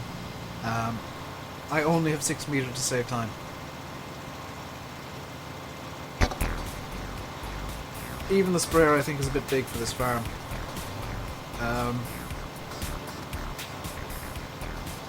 I do prefer maps with soil mod.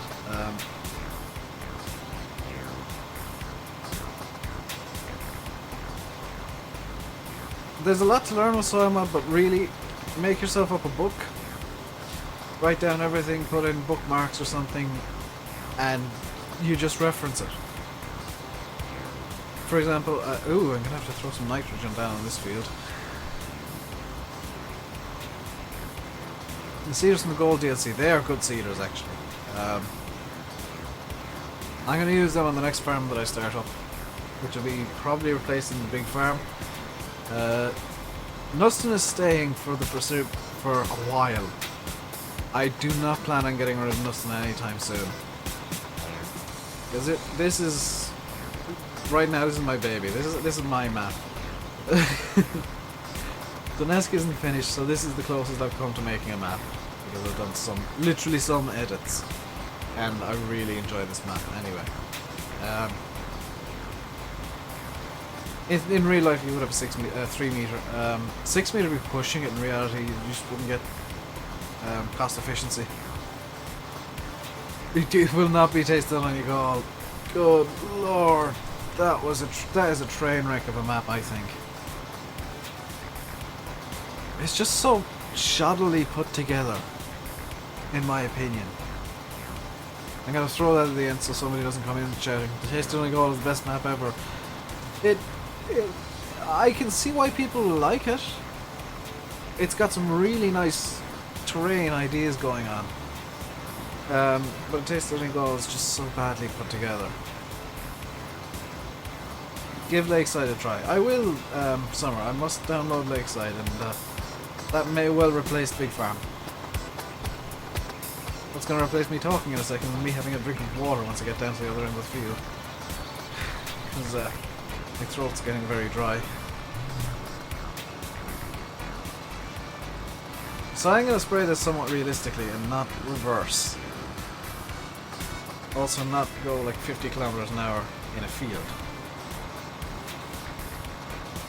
So just so that I can have control over this while I'm drinking, like 9 kilometers an hour.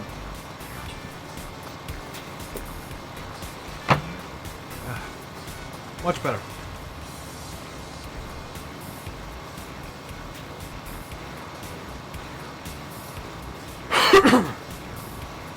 Much better. So I have a new... Make sure I get the new version. I will. I have a new battery for my e-cig. And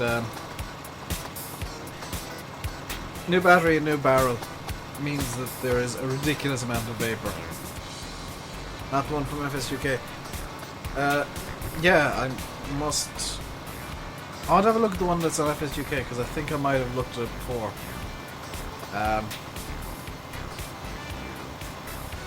But I'll definitely get the new version.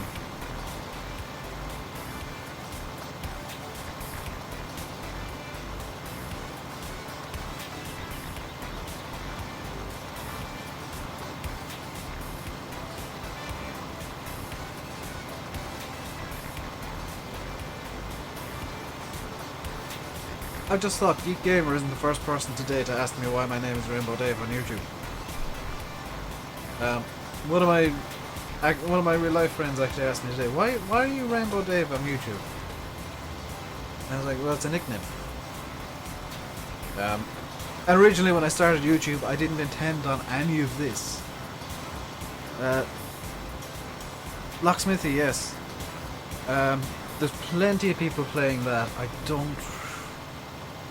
Stevie put details about the changes on his Facebook page. Tweet the link at me somewhere and I'll have a look at it after the stream. I won't be playing Farm Sim again today, but I'll look at it after the stream. I'll look at the map itself because I need to practice for Project Hell.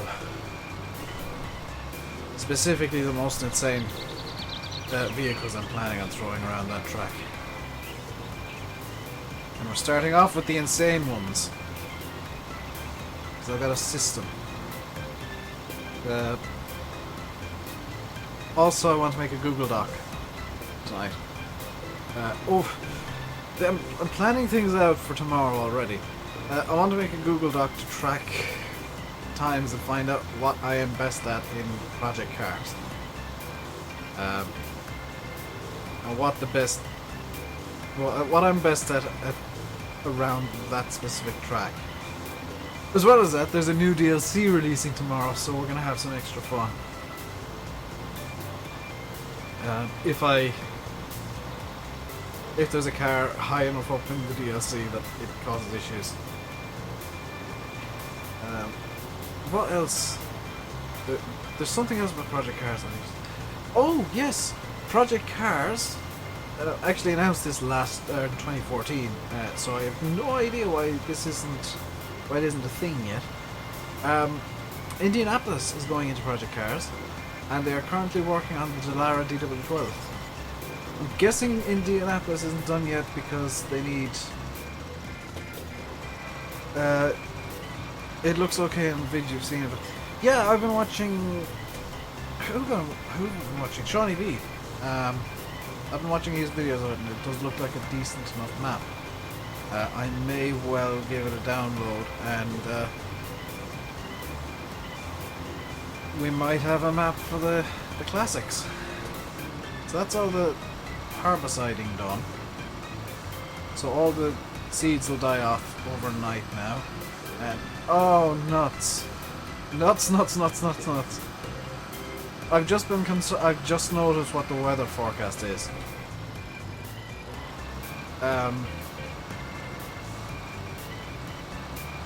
That's not good. That's gonna throw our soil moisture off massively. Because I've been concerned about it being too low. It's gonna be way too high again.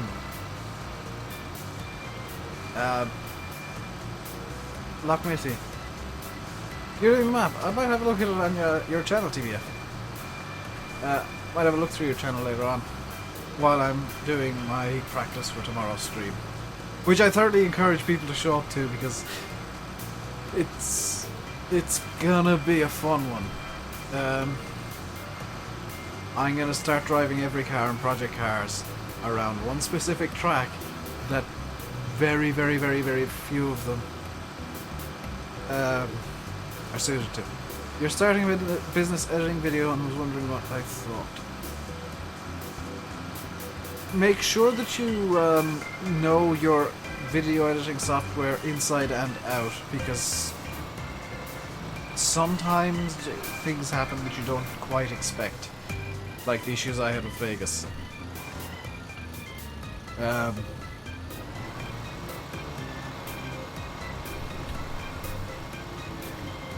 Oh, by the way, Fatty, we're having more issues with air at the moment. We have no landline at the moment because air have, for some reason, knocked us off. Air have, for reasons that are known only to air, is something to do with contract issues, taking away our landline on us. So, my mother's on the warpath again. Just a week later, she's on the warpath again. And rightly so, but they are making some big mistakes. So now we need to go fertilizing. Still quite irritatingly no great demand for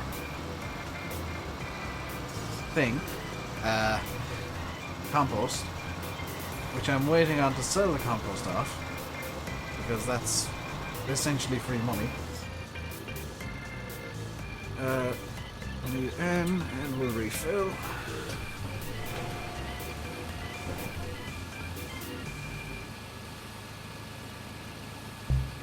Real life weather isn't looking good for us either. Yeah, it never does though. I mean, it's January, February in Ireland. It's bound to be a bit dodgy.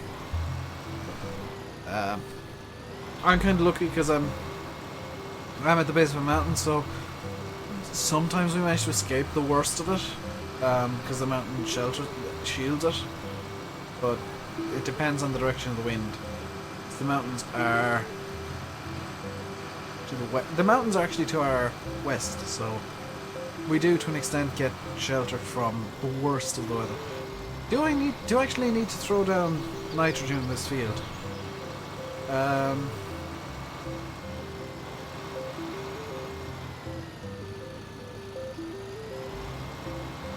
Yeah, same with my mother, Faye. And there are some historic issues between us and Air, or Aircom, or Telecom Air, or whatever you want to call them this week. There are some historic issues that I'm not going to go into in detail, but an insult was thrown by them at a family member, and about a week later we swapped to a different... at that time it was just a phone provider. It was that long ago. But up until 2014 we had not even thought about going back with Aircom, as a result of that one incident. So let's just say my mother got a long memory. She's not one to forget a grudge. And it takes a lot for her to get a grudge. She's not, she's not one to forget a grudge, but she's not one to hold one at the same time. So if you manage to annoy her enough that she begrudges you, you probably deserve it. So I'm going to overnitrate this field, somewhat intentionally, just so that we get a good base of nitrogen in. We're going to have to, yeah, we're going to have to run over it in. Do we need to run over it in lime? This one, that one level. Yeah, we're going to have to run over it in lime after this. Now, that's the absolute most we can do in this field today, is herbicide, lime, and a fertilizer. That's the absolute most you can do in any field in soil mod in a day, is herbicide, lime, and a fertilizer. I think you can... No, you can't. I can't even put water down because the herbicide actually counts as water. If you spray something onto a field, it does count as throwing water on because it's diluted. It ups the soil moisture. And I'm very, very, very concerned about that rain because it's coming at the exact wrong time. That's going to screw with the soil moisture something bad.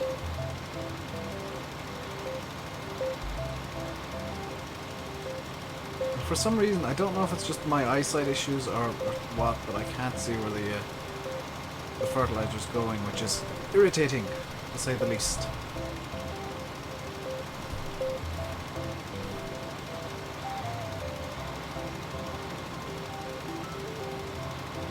Don't even know if, I think I'm getting a full spread there.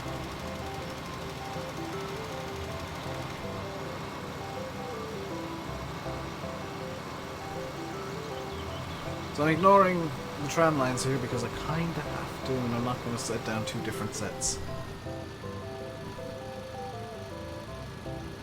Good lord, how did I do this on the Canadian farm?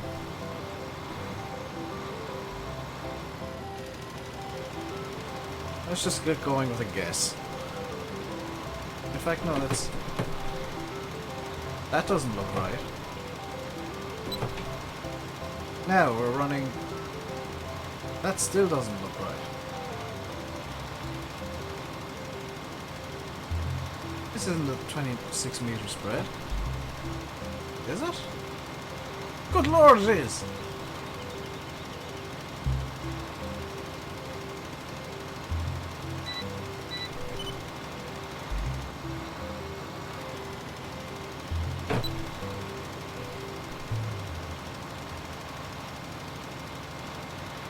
So now we're running it at full capacity, which I apparently have never done on any map ever.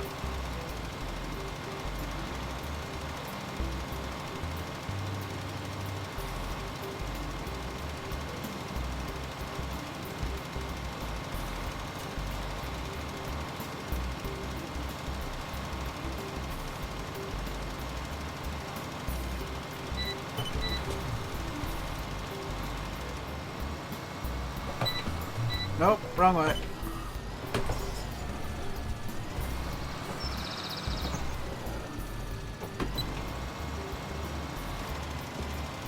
There we go.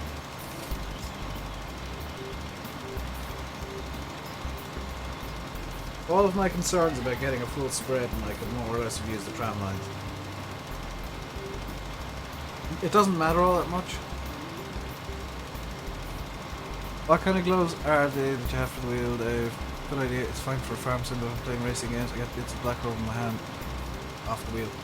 I'm just using fingerless gloves, they're cotton fingerless gloves. Any gloves will do. I know a lot of racers use mechanics gloves.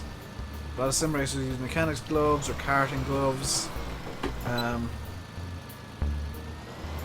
I'm just using my own fingerless gloves that I tend to use because I got a few circulation issues. A few circulation issues within my hands. You'd love to play this map multiplayer. It's just a little too big. It is a big map.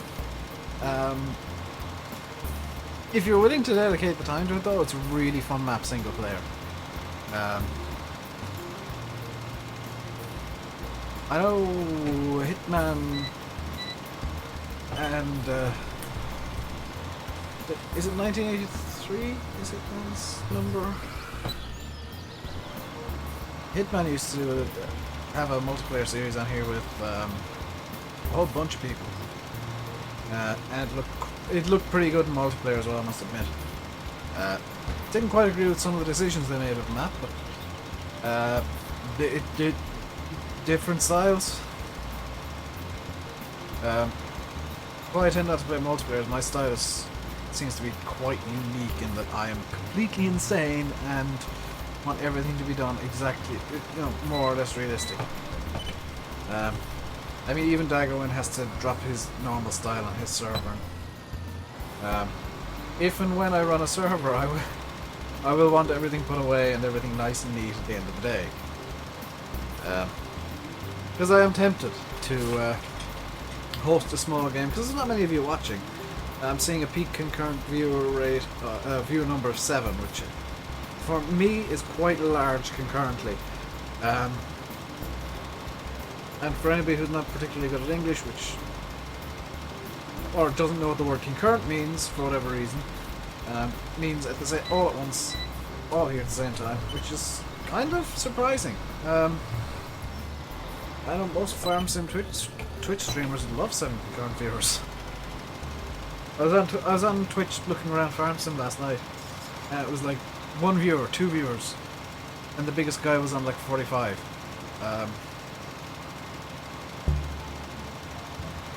So, farm sim isn't a popular game on Twitch. Yeah, you got the likes of Dartebers who does occasionally, very rarely, not anymore, but he used to stream and get like a few hundred people in. That was pretty cool. I used to watch Jim,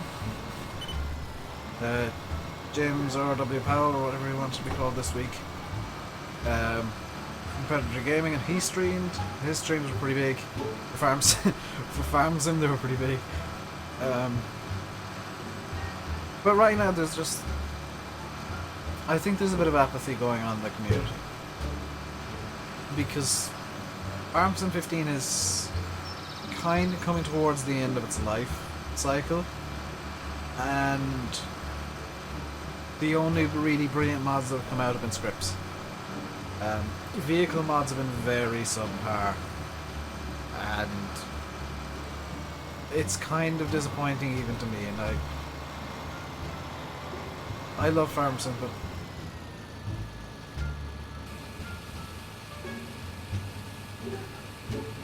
it's something's going on with the phones downstairs, I think. I heard my mother shouting hello, hello, hello. Unless she's trying to ring me. Where's my phone? It would have been buzzing everywhere where it was sitting. Who's sending me a Snapchat? Why not here? Whoops. Sorry, I got distracted by my phone.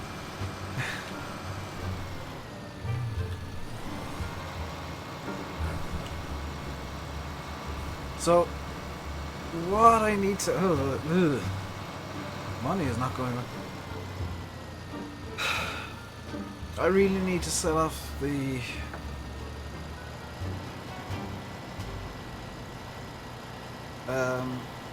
the compost. Sharpish. But I don't want to do it without a great demand, so I might do some XML editing. I might try and trick the garden centre into thinking there's a bit of a rush on compost. Or there will be. If you don't know what I mean I can edit the XML to make it great demand if I really, really want to, which I'm gonna check when the next one is due. And if it's a bit too long, I am going to create a great demand. It shouldn't be too far away though. There's normally one every 2 days, and I don't think there was one yesterday. So I should be good for a great demand during this in-game day at some point.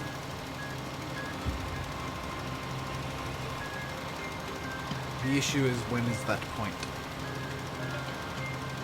Also, I can't see the very bottom of chat because I got my joysticks in the way, and that's kind of annoying. I should really have moved chat last time I was out of the game. Good lord, we're 2.5 hours already. I'm gonna fertilize this field in the spiral because I can. And I must admit that it is very strange being in Farm Sim and fertilizing grass. This is gonna need another PK application as well. I've just spotted this meadow is gonna need another application of potassium phosphate. I'm guessing it's potassium phosphate. I doubt it'll be potassium phosphide. Because potassium and oxygen do react quite badly with each other.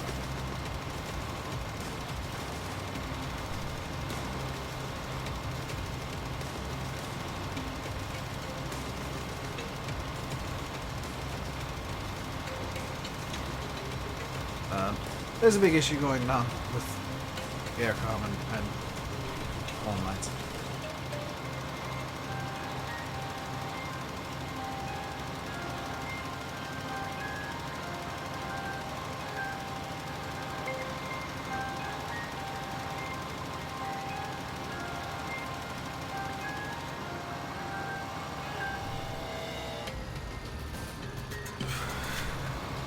My mother is really on the warpath. Sorry, I'm so quiet because I'm listening to her raging on the phone. It's kind of funny. I know it's mean of me to do, but it is kind of funny. You can't hear her though, which is probably for the best, because her language is pretty choice at times. She's not even on the phone to Aircom, she's on the phone to my dad. That's the funniest thing, is she's actually getting really irate with him because Aircom are being douchebags. And to be fair, they cut off our phone line with no warning, without even, because I was the one that ordered the fibre. I had to propose my dad to order the fibre. They knocked us off the phone line with no warning for no reason. So, you know, the argument of we're not getting what we're paying for comes into it. And rip headphone users. The argument that you're not getting what you're paying for comes into it.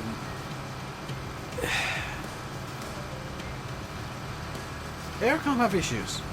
Aircom have big issues. And they all stem from Aircom formerly being semi-state. Well, fully state-owned, weren't they? They still got the state-owned mindset of, oh, well, we can do what we like because the government will prop us up regardless. Same kind of mindset the banks have around here, because Hey, why not give the bankers billions after they ruined the country?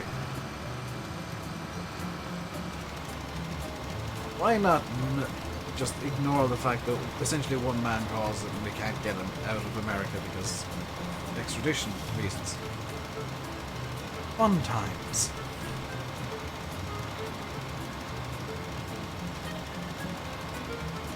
I'm very cynical when it comes to politics, by the way.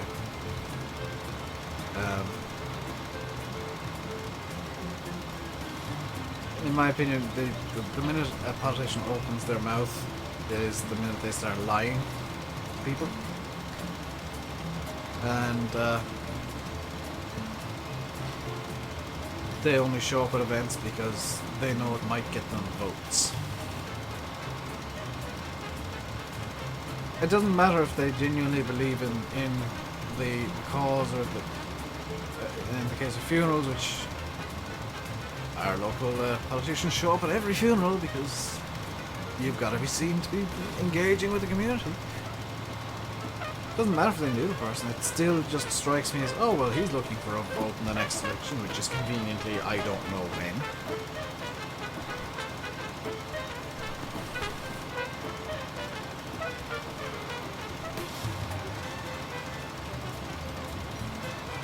I'm gonna see if it's actually been announced yet. Because there is an election due this year.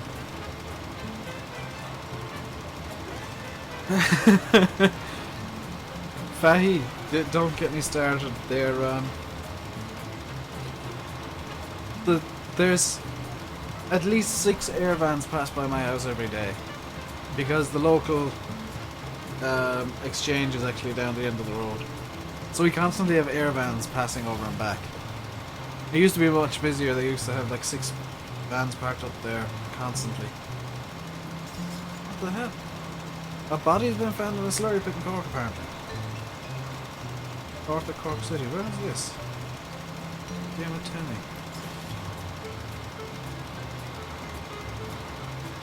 To move down Cork. I think so.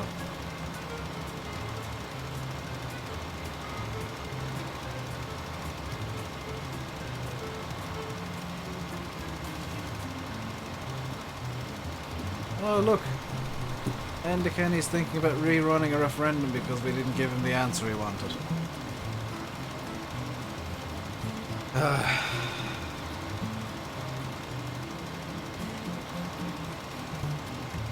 In Ireland, because I'm guessing some of the people here aren't Irish. So I'm gonna explain this real quick, and even some Irish people can. This is a really nice tune. It makes no sense, but it's really nice. I'm just going to give my thoughts on this. On referenda in Ireland. So, Ireland has a constitution, and unlike America, where the government can essentially change the constitution at will, but I actually like this. Unlike in America, where people can, the government can change the constitution essentially at will. They have to have all agreement and stuff. In Ireland, you have to get the support of the public, and you have to call a vote called a referendum. Now normally, referenda are yes, no questions. Should this be a thing? Yes or no? And the public votes, and it's almost always no. So if the government doesn't get the answer they want, they say, okay, that wasn't the answer we wanted, you're going to have to go again, please. We're just going to ignore, democracy here. That wasn't the right answer. You'll have to try again, please. And they keep doing it until they get the answer they want. Because we had the Lisbon referendum, and then Lisbon 2, and we had 2 or 3 on divorce, a couple on the Nice Treaty back years ago. The Irish government just has no respect for yeah, I just like Kevin MacLeod's music. Most of it is relaxing, and it kind of fits in with farm sim. So I got it playing in the background. Tomorrow I might not have music on because I'm gonna need to hear the engines pretty clearly. So I won't have music on, and I will actually be wearing headphones. So I'll have a bit of a different look about me tomorrow. I'll have my headphones in because the challenge I'm doing is going to require me to hear the engines reasonably clearly to get me gear changes right and whatnot. But I do encourage people to show up, even if you don't like racing games. This is going to be me. It is going to be me doing something really, really insane. And I think I'll announce at the end of the stream. We're going to finish up in about 25 minutes. We're going to finish up about 7 o'clock. And at the end of the stream I'm going to announce what circuit it is, what track it is that Project Hell will be happening on, the Hell Challenge.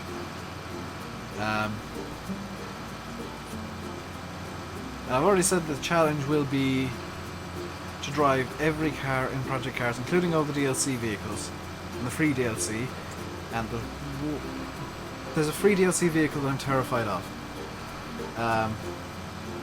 And that's actually not released yet. It's going to be the Ford Falcon V8 supercar, which that thing I know is V8 supercars are ridiculously hard to drive. They are very tail happy, and the circuit that I've chosen punishes bad handling, which a lot of racing cars actually secretly have, especially the more powerful ones. The track punishes bad handling and low ride heights. Very much so. Which is what most racing cars actually have. So that's going to be a fun experience. That's going to be really fun.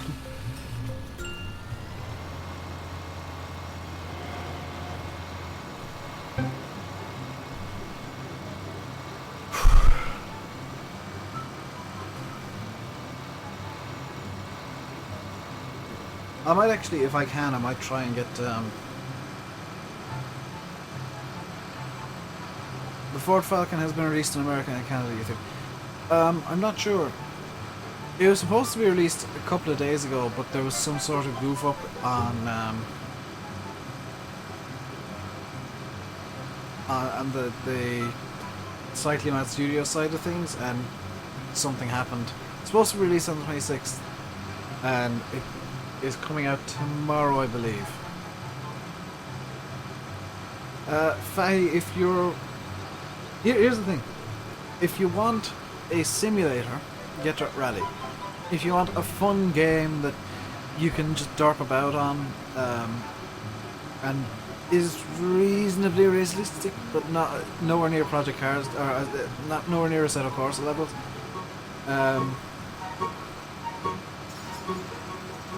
it's just a case of, you know, P-Cars has handling that I would describe as simcade. It's somewhere in the middle of sim and arcade, but there's a good track list, a good car list, so not as good as Assetto Corsa. I really love the Assetto Corsa car list. It's just a shame that I can't drive any of them. Can't control any cars in Assetto Corsa. And I might repeat the Hell Challenge in Assetto Corsa, because it's a track that both games have. Dirt Rally is really good though. There's nothing like figuring out how to do a power slide in Dirt Rally, because most of Dirt Rally you're just steering wildly forward and back. I may actually move my webcam for tomorrow, so I might move it down so you can see the wheel a bit better. It's up that high right now because of reasons.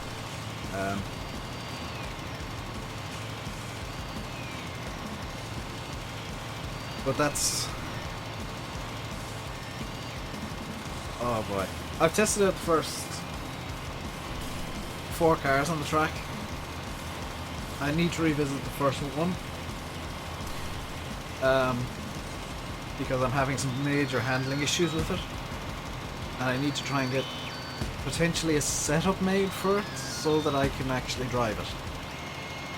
So that's going to be tonight's. That's why I need to run off after the stream tonight and after I've had some food, and work on project cars. I need to get the first vehicle ready so that I can actually get it around the track in the first place. And the challenge will be to set a timed lap with every car in the game. So if I crash, I have to reset the pits, do a out lap, and go again. Because I'm not going to use the time trial mode thingy where it automatically starts you at the start of the lap. No, I'm going to have to go around on an out lap. So it's gonna be a long one. Especially when you find out what track I've chosen. It's not Le Mans. I do love Le Mans, but not gonna be the circuit that last. It's gonna be another long track though. It's gonna be interesting with some of the cars, especially the Formula cars. Because I know that with a couple of vehicles I actually have to use an intentionally wrong line around one or two corners to get them to not spin out. That's going to be fun. And sorry, if you've watched the Project Cars videos already, you probably know what track I'm after choosing. Wait until it seems to get both Dirt Rally and P cars. Thinking of it P cars soon. I would say get Dirt Rally first, and then wait for a Steam sale for Project Cars. There's one due up soon anyway. There's the Steam Spring sale is due up soon. So Project Cars will probably be in that. You're playing WRC 5 DBF. I haven't played any of the WRC games. The only rally game I actually have played is, other than, you know, the Colin McRae rallies for PS2, which, by the way, best rally games ever, especially for the era. I know you have Richard Burns rallies widely regarded as the best rally game in history, but I'm more of a Colin McRae man myself. Has anybody actually played the Sebastian Loeb Rally Evo Dirt Evo thing that's come out and looks like a bit of a waste of time, to be honest? Because I'd be interested in hearing somebody's thoughts about that. It kind of looks like they were just trying to cash in on Sebastian Loeb's name and the popularity of and popularity of Dirt Rally all at the same time. Because, you know, Sebastian Loeb doesn't do rallying anymore. You haven't played it, yeah. But they've brought out a game with Sebastian Loeb as the, you know, giving the his name rights to it. He's not rallying anymore. He's driving in World Touring cars, I believe. And now he's got a rally game out because money. And it does just seem like they're trying to cash in on the popularity of Dirt Rally to confuse people. I would say wait until the spring Steam sale to get at least one of them. Like you're probably going to get some good value on some good games. It's a shame they got rid of the flash sales and that silly nonsense, but it is it's probably better for gamers that they got rid of it. Because there's been more than one occasion where I bought a game the next day it was on flash sale for 90% off. The downside is you won't really get games on 90% off anymore. Which is how I bought Just Cause 2. I bought Just Cause 2 for 79 pence. Because I used my Steam wallet, which was still in British pounds at the time. I think it still is, come to think of it. But yeah, I essentially got Just Cause 2 for free because of Steam sale and Steam wallet. I'm gonna go refill the nitrogen again. And then we'll be going around the big meadow. Oops. We have to go around the big meadow and then the other 2 fields will need nitrogen as well.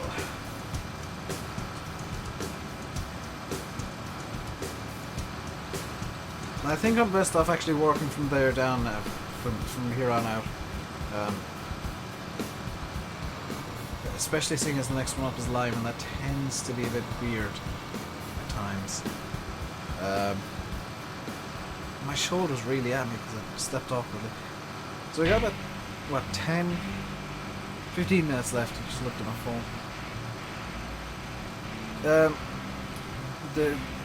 I don't know when exactly the Steam sale is going to start, because there was one not too long ago. But I would expect it to be within the next month or so. Potentially, because they had the Christmas sale. And in fact, I think the next one's winter. No, it'll be spring in probably mid-February, I would expect. Mid to end of February. It's going to be the next Steam sale. If past sales are anything to go by, the next sale will be in February. Probably towards the end of it. And Summer's playing ESO. What's it like, Summer? I've been kind of tempted to get it, but not tempted at the same time, because I don't really do the whole MMO thing in general.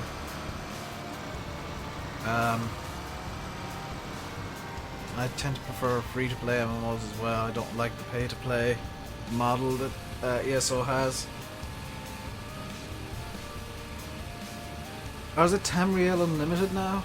Because they've done some sort of weird free-to-play model. You like it? Oh, okay. Because my MMO of choice is Star Trek Online. Because I am a nerd. It's pay to win, stupidly pay to win. Especially in PvP, but PvE is really fun in Star Trek Online.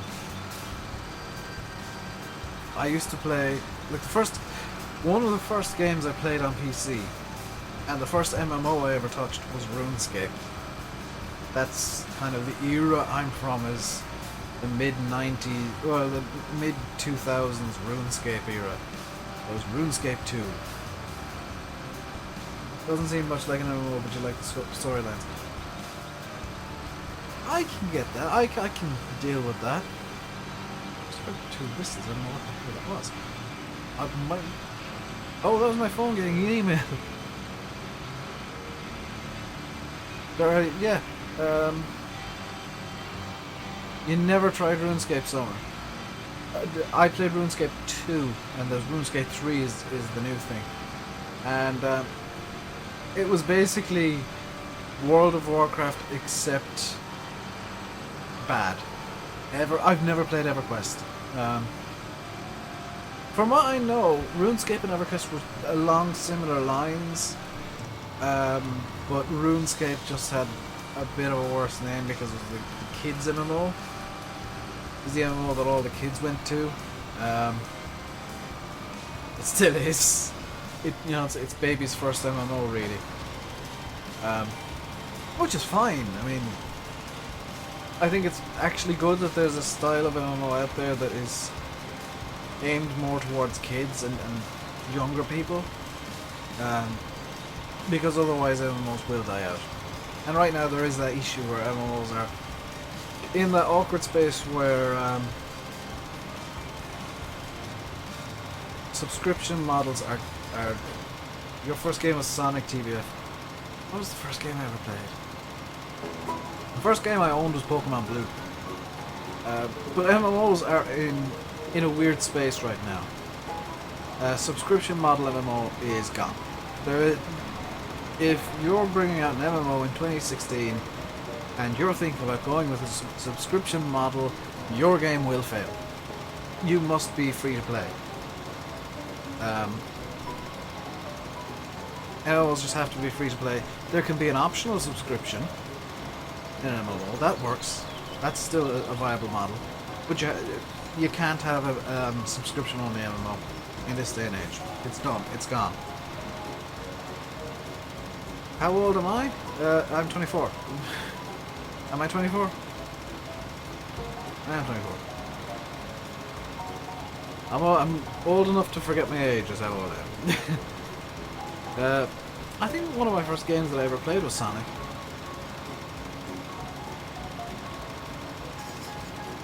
I've heard Sonic Generations isn't bad.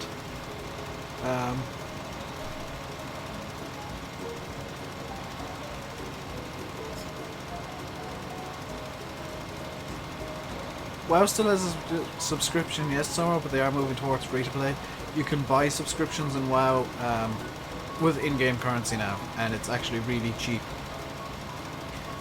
A few of my friends have said, you know what, we can go PvEing for half an hour and get the money, the in-game currency, to buy the subscription for a year. So WoW is subscription based, but it's moving away from that because it's struggling hard. It's essentially a pay-to-play game now. It's not subscription based.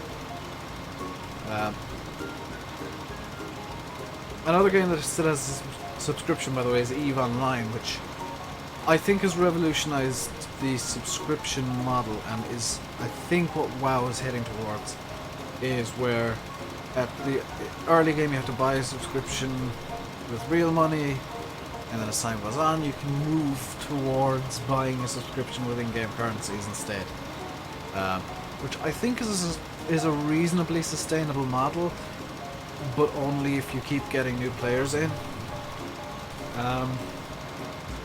If you can't get new players in, you're going to be dead within 6 months. That's why people are going more free to play now. Well, we can sell microtransactions, and we can have an optional subscription that is pay to advance slightly quicker, but we can't run a subscription model anymore. The era of MMO when it was subscription only is dead.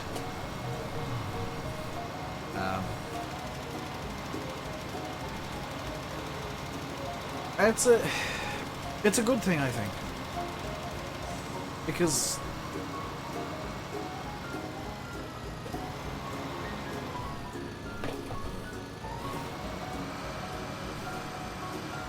it's a good thing that subscription MMOs are kind of going,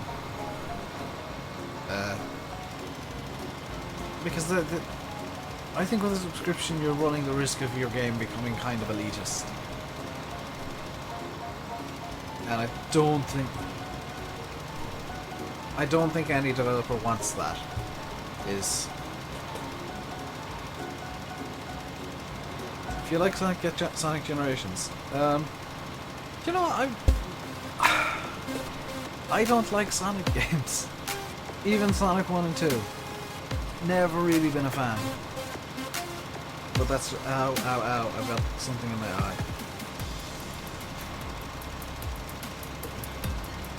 A single strand of hair came down and managed to prod me in the eye. Well done, you single strand of troll. And this section here. And just as I thought, this is going to be hell to go through. Because I got to refill now. You had it on Mega Drive. Good lord. Is the Mega Drive the one that was known as the Genesis as well? Like the early 90s where systems had like 3 different names. Was the Mega Drive the one that was also the the Sega Genesis? Or was that the Master System?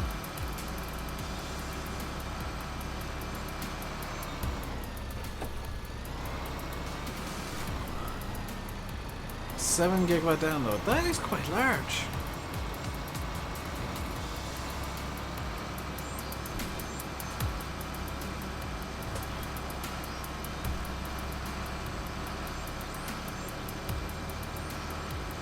Actually, it's quite large for an older game. For a modern game, that's quite small.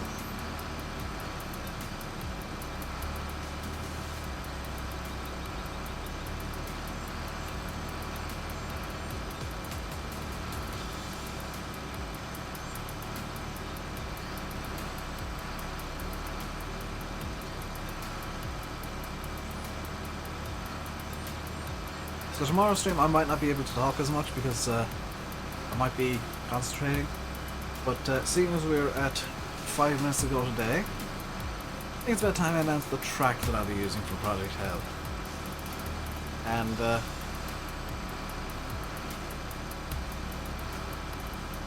you look at the thumbnail, the hell is in green. So what track is the green hell? Nürburgring Nordschleife. I'm going to drive every car in Project Cars around the Nordschleife. Including the go-karts, which is what I'm having so much issue with of late. The 150cc shifter kart is just not helping at all. It's just not working. I can drive the superkart around. The small shifter kart is just not working for me at the moment. I need to figure out how to set that thing up to actually get around the course. The bigger shifter kart, the superkart, I need to actually go around the outside of the... I need to either hit the ramped area in the carousel perfectly dead on to get around it, or just go around the outside, which is a more reliable route, but it's slightly slower. And summer, I do not play WoW. I don't, as a general rule, play MMOs. I need to get into them a bit more, though. This is a thing. Very large unit. Dude, I downloaded GTA 5, which is 60 gigs with about 1 megabit per second. I had it downloading for a week. I literally had a game downloading for a week back when I got GTA 5. Which I might do on stream sometime. I got LSPD FR installed. I need to try and learn the configs for that properly, because there are some scripts that aren't working quite right, and some that don't seem to be working at all. Because I'm using, if you are into LSPDFR, you'll probably know about Jeff Fabiano, who does a lot of LSPDFR stuff. I'm using a lot of the scripts he does, and I just don't seem to be able to get the configs lined up correctly. I also don't know any of the keybinds, and they don't show up in game, which is the biggest issue I'm having. So I'll have to learn the keybinds for LSPDFR and the various scripts.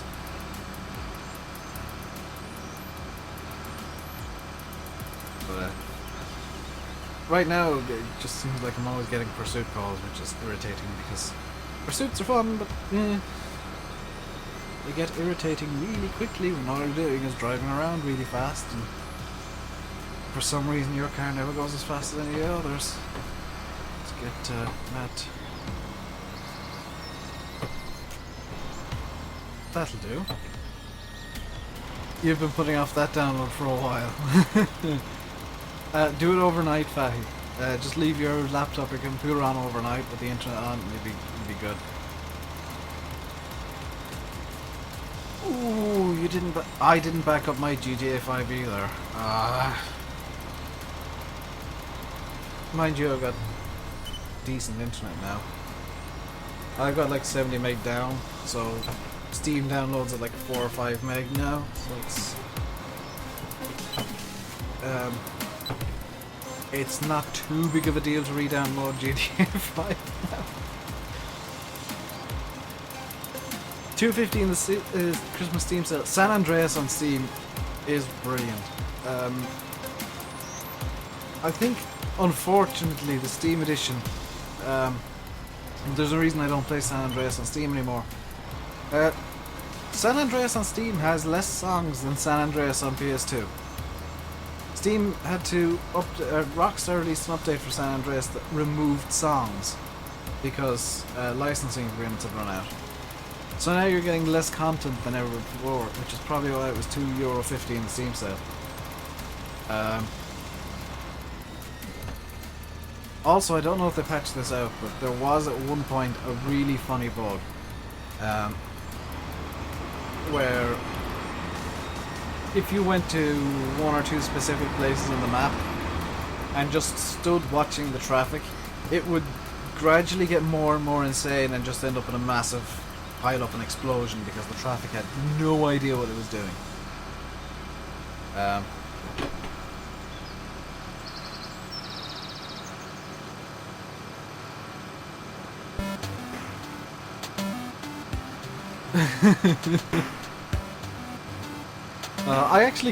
I'm one of the people who actually really enjoyed the RPG aspects of San Andreas. Because, like, having this ridiculously muscular and ridiculously fat guy just looked hilarious. Because that's all I ever did was just up the muscle to max and then got fat. So then you get this really beefy, fat dude who can break you in half. That was so much fun.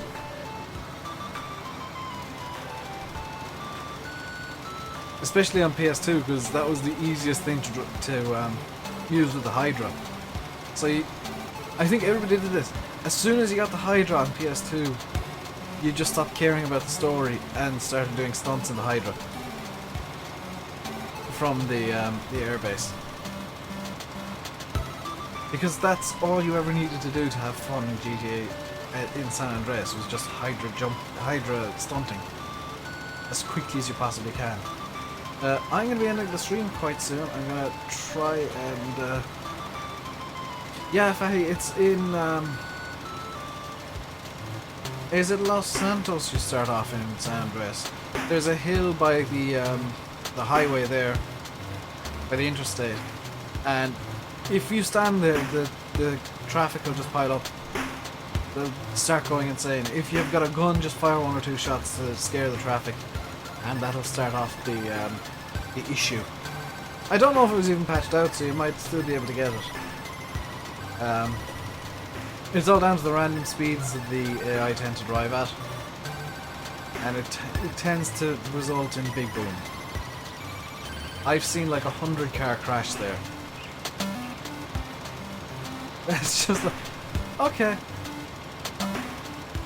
Like, I'll admit, I pirated on PC at first, and all I did was just sat watching the cars crash. I didn't. Did I play the first GTA? I did. It's free now, by the way, on PC. The first GTA is officially abandonware, and it's not even abandonware. Rockstar have made it freeware. GTA 1 and 2 are free on PC. So if you haven't played it,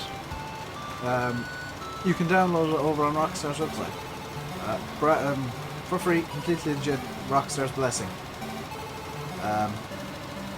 I'm not a big fan of the first 2 GTA games. I'll be honest. GTA 3, where they got into 3D, was where I kind of pick up on, hey, this is actually quite good. And then Liberty City Stories, Vice City. Yeah, they're free now, TBF. They've been free for a couple of years. Basically, Rockstar said, more or less said, you know what, these games are so old, let's just give them away because nobody's going to buy them anymore. So you can download them for free off Rockstar themselves. And see how GTA, how all of this, all the GTA stuff started. The third one is good. Liberty City Stories is quite good as well. Vice City I loved. Yeah, GTA's 1 and 2 are the ones with the bird's eye view, because they couldn't. That was actually the due to limitations in the systems, they had to do it in 2D. They had to do it top-down 2D because they wanted to get so much in. Also, GTA 1 is the only game to include all 3 cities. It has Los Santos, Vice City, and Liberty City. Yes, Sony, I'm working my way towards buying that. I've got rid of everything that's in the shed of retirement and the yard that is old, and I'm going to replace it all with the classics pack, and I'm actually going to use it. So I'm hoping I'm still driving on a straight line here. This meadow up here is going to be hay from now on, and I'm going to use the small baler to bale it. Just so that I can use the classics. And I'm actually going to use the classics vehicles as well if the Massey 698 can't pull the baler. So I'm going to get at least 1 tractor. Possibly the Guldner, because that has a front loader as well, and I can do a bit of fun stuff with that. Need to double check what fruits the front loader can hold. Oh my god. Need to check what fruits the front loader can hold. Multi-fruit should let it hold everything I want it to. But we can have a bit of fun with the gardener and the classics back. I'll need to work out the controls as well because I might need to rebind some stuff. But I have it downloaded, it's in this mod folder right this minute, ready to go, just can't afford it in game yet. We're 100,000 in debt. This is kind of depressing.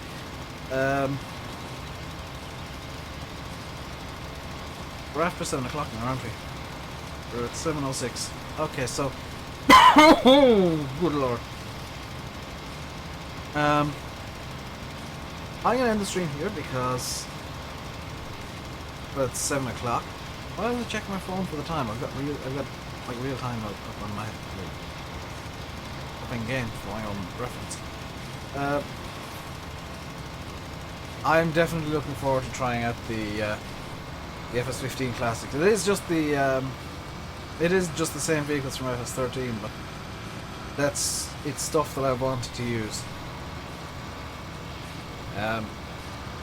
Because there is just a complete lack of old equipment in FS15, small equipment. And the funny thing is, if you want to use just the free mods and stuff, the only harvester you can use with that equipment really is the Neva. They'll have a bunch of German equipment and then a harvester from probably the mid-80s.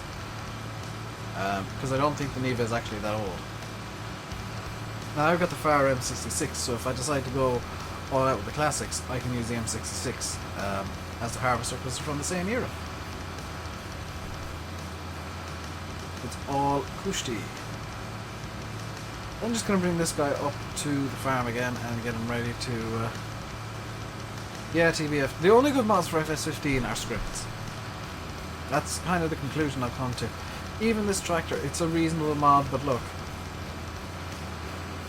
It doesn't get dirty. There's no dirt skin on it. Only the wheels get dirty, so it looks perfect all the time. It shouldn't be the case that Giants can bring out the best equipment. It just shouldn't. Yes, it is their job to bring out the equipment, but they have to... You know, they're looking after the game on console and PC, so they've got... You know, a lot of stuff to take care of. And really, modders should show their love by bringing out stuff that's better than Giants, which they're just not doing. Also, I dislike how this, how the fertilizer spreader has brown dirt on it. It should really be white.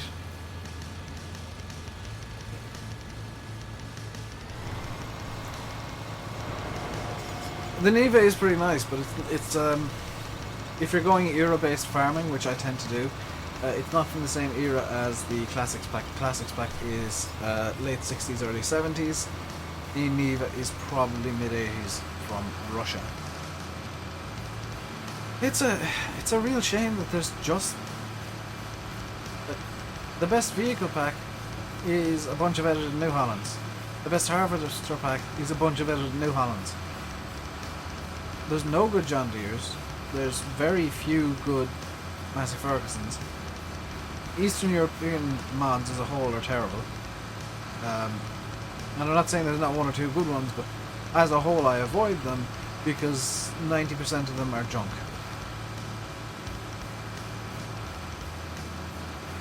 You're shocked at Giants on the DLC map because that's all they're not doing very well. They need to hire probability. Giants have never been good with maps because they have to make them to suit hired workers. That's the limitation Giants have. They need to fix...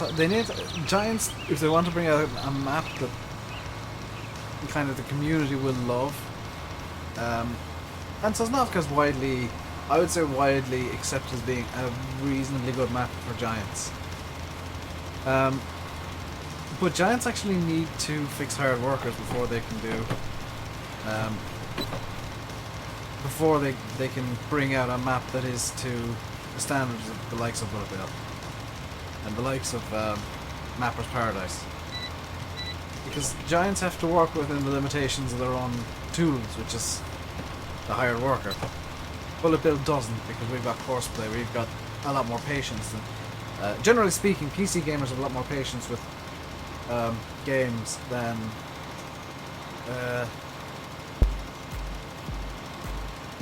than console gamers do. Now, I'm not saying console gamers have, like, no attention span, but PC gamers tend to be... Or at least I've noticed this. PC gamers I know tend to have a lot more patience with stuff than console gamers. Console gamers want everything to be perfect straight off and want everything now. PC gamers are like, ooh, this is coming out in 6 months. This would be fun. And we could, yes, only NA modding are returning. The gods of modding are bestowing us with new gifts. And it's gonna be Massey's 690 pack as well. So my little 698 will have some friends. That was the best news I heard over Christmas. NI Modding essentially announcing the return to Farm Sim. Because the game has been worse off without them. There's no denying that. They push the limits of modding essentially, especially with vehicles. So it's interesting to it's going to be interesting to see what they can do with the new limitations in FS15. This is a lot less than there were, and a lot of the stuff that NM modding used to do as kind of extra details for FS13 are now in the game by default, like the moving tickers and stuff. You've been waiting for Tomb Raider to come out today, but you can't get it yet. Lack of funding. TBF, I've heard a lot of reports that Tomb Raider is dodgy specifically on Windows 10 machines. So maybe it's for the best that you can't get it today. I know there are definitely issues with SLI scaling. SLI scaling, so if you've got 2 or more graphics cards and you're running SLI, Tomb Raider has dodgy moments.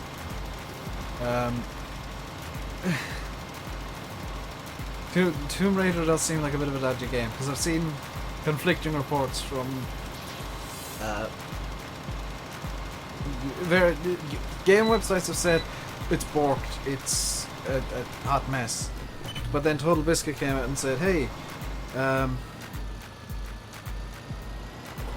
you reckon their work in progress 100 series Massey Ferguson for FS13 will also be included? I'd love to see a working 135 that isn't a private mod only. Oh, I would love to have a 135 going around on one of these farms. But all the ones that I've ever seen are either private mods or terrible. Because I had some for FS13, they were just from a Massey Ferguson pack, and it was just... I think everybody who liked Massey had that pack and they were just disappointed because the tractors were stupid. The tractors had way more power than they should have. The equipment just had no weight to it, almost, and it just not work properly. And it didn't even look good, which is the real shame. But Oni, you know the reason that NI Modding took the break they did, don't you? That they had a bit of a loss on the team. I completely...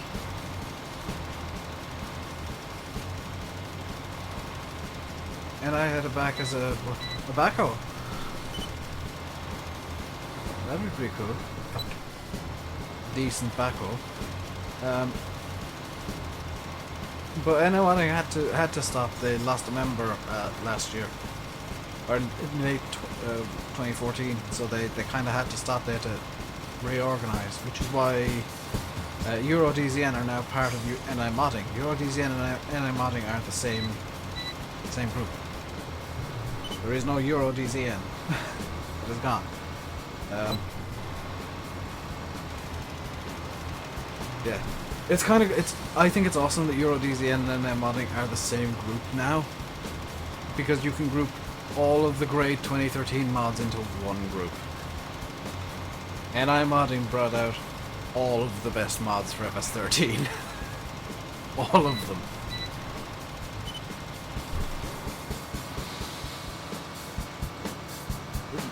Including arguably the best maps, but I didn't particularly like Spring Hill and Spring Hill Valley myself. That's personal preference. So I'm going to end the stream about here because I've been going on for almost a quarter of an hour more than I intended to. If you watched the entire thing, thank you very much. It is very much appreciated. If you didn't, oh well, thank you for tuning in anyway. If you showed up late, you can start from the beginning and see the chaos that happened earlier on. Except there wasn't much chaos, I was just driving around for an hour. I started off by driving around for an hour, dropping equipment off to be sold. I then moved on to driving around for an hour, working on the compost, and I finished up by fertilizing all of the fields. On Tuesday we need to lay lime down on all the fields to get the pHs in line, and hopefully we'll get a great demand for the compost so we can get that done as well. Tomorrow we'll be starting off Project Hell episode 1, where I will be trying to drive, or I will be driving and trying to get a timed lap around the Nürburgring Nordschleife with every car in Project Cars, one at a time, starting off with the go-karts, moving on alphabetically down towards the Lycan Motorsports ridiculous mobile. I'm not looking forward to the road cars. They don't handle particularly well. The racing cars have issues as well. It's going to be a fun one. The Le Mans prototypes are fun to drive around there. I've tried one. So thank you all very much for tuning in. I will see you tomorrow. Until then, stay safe and goodbye.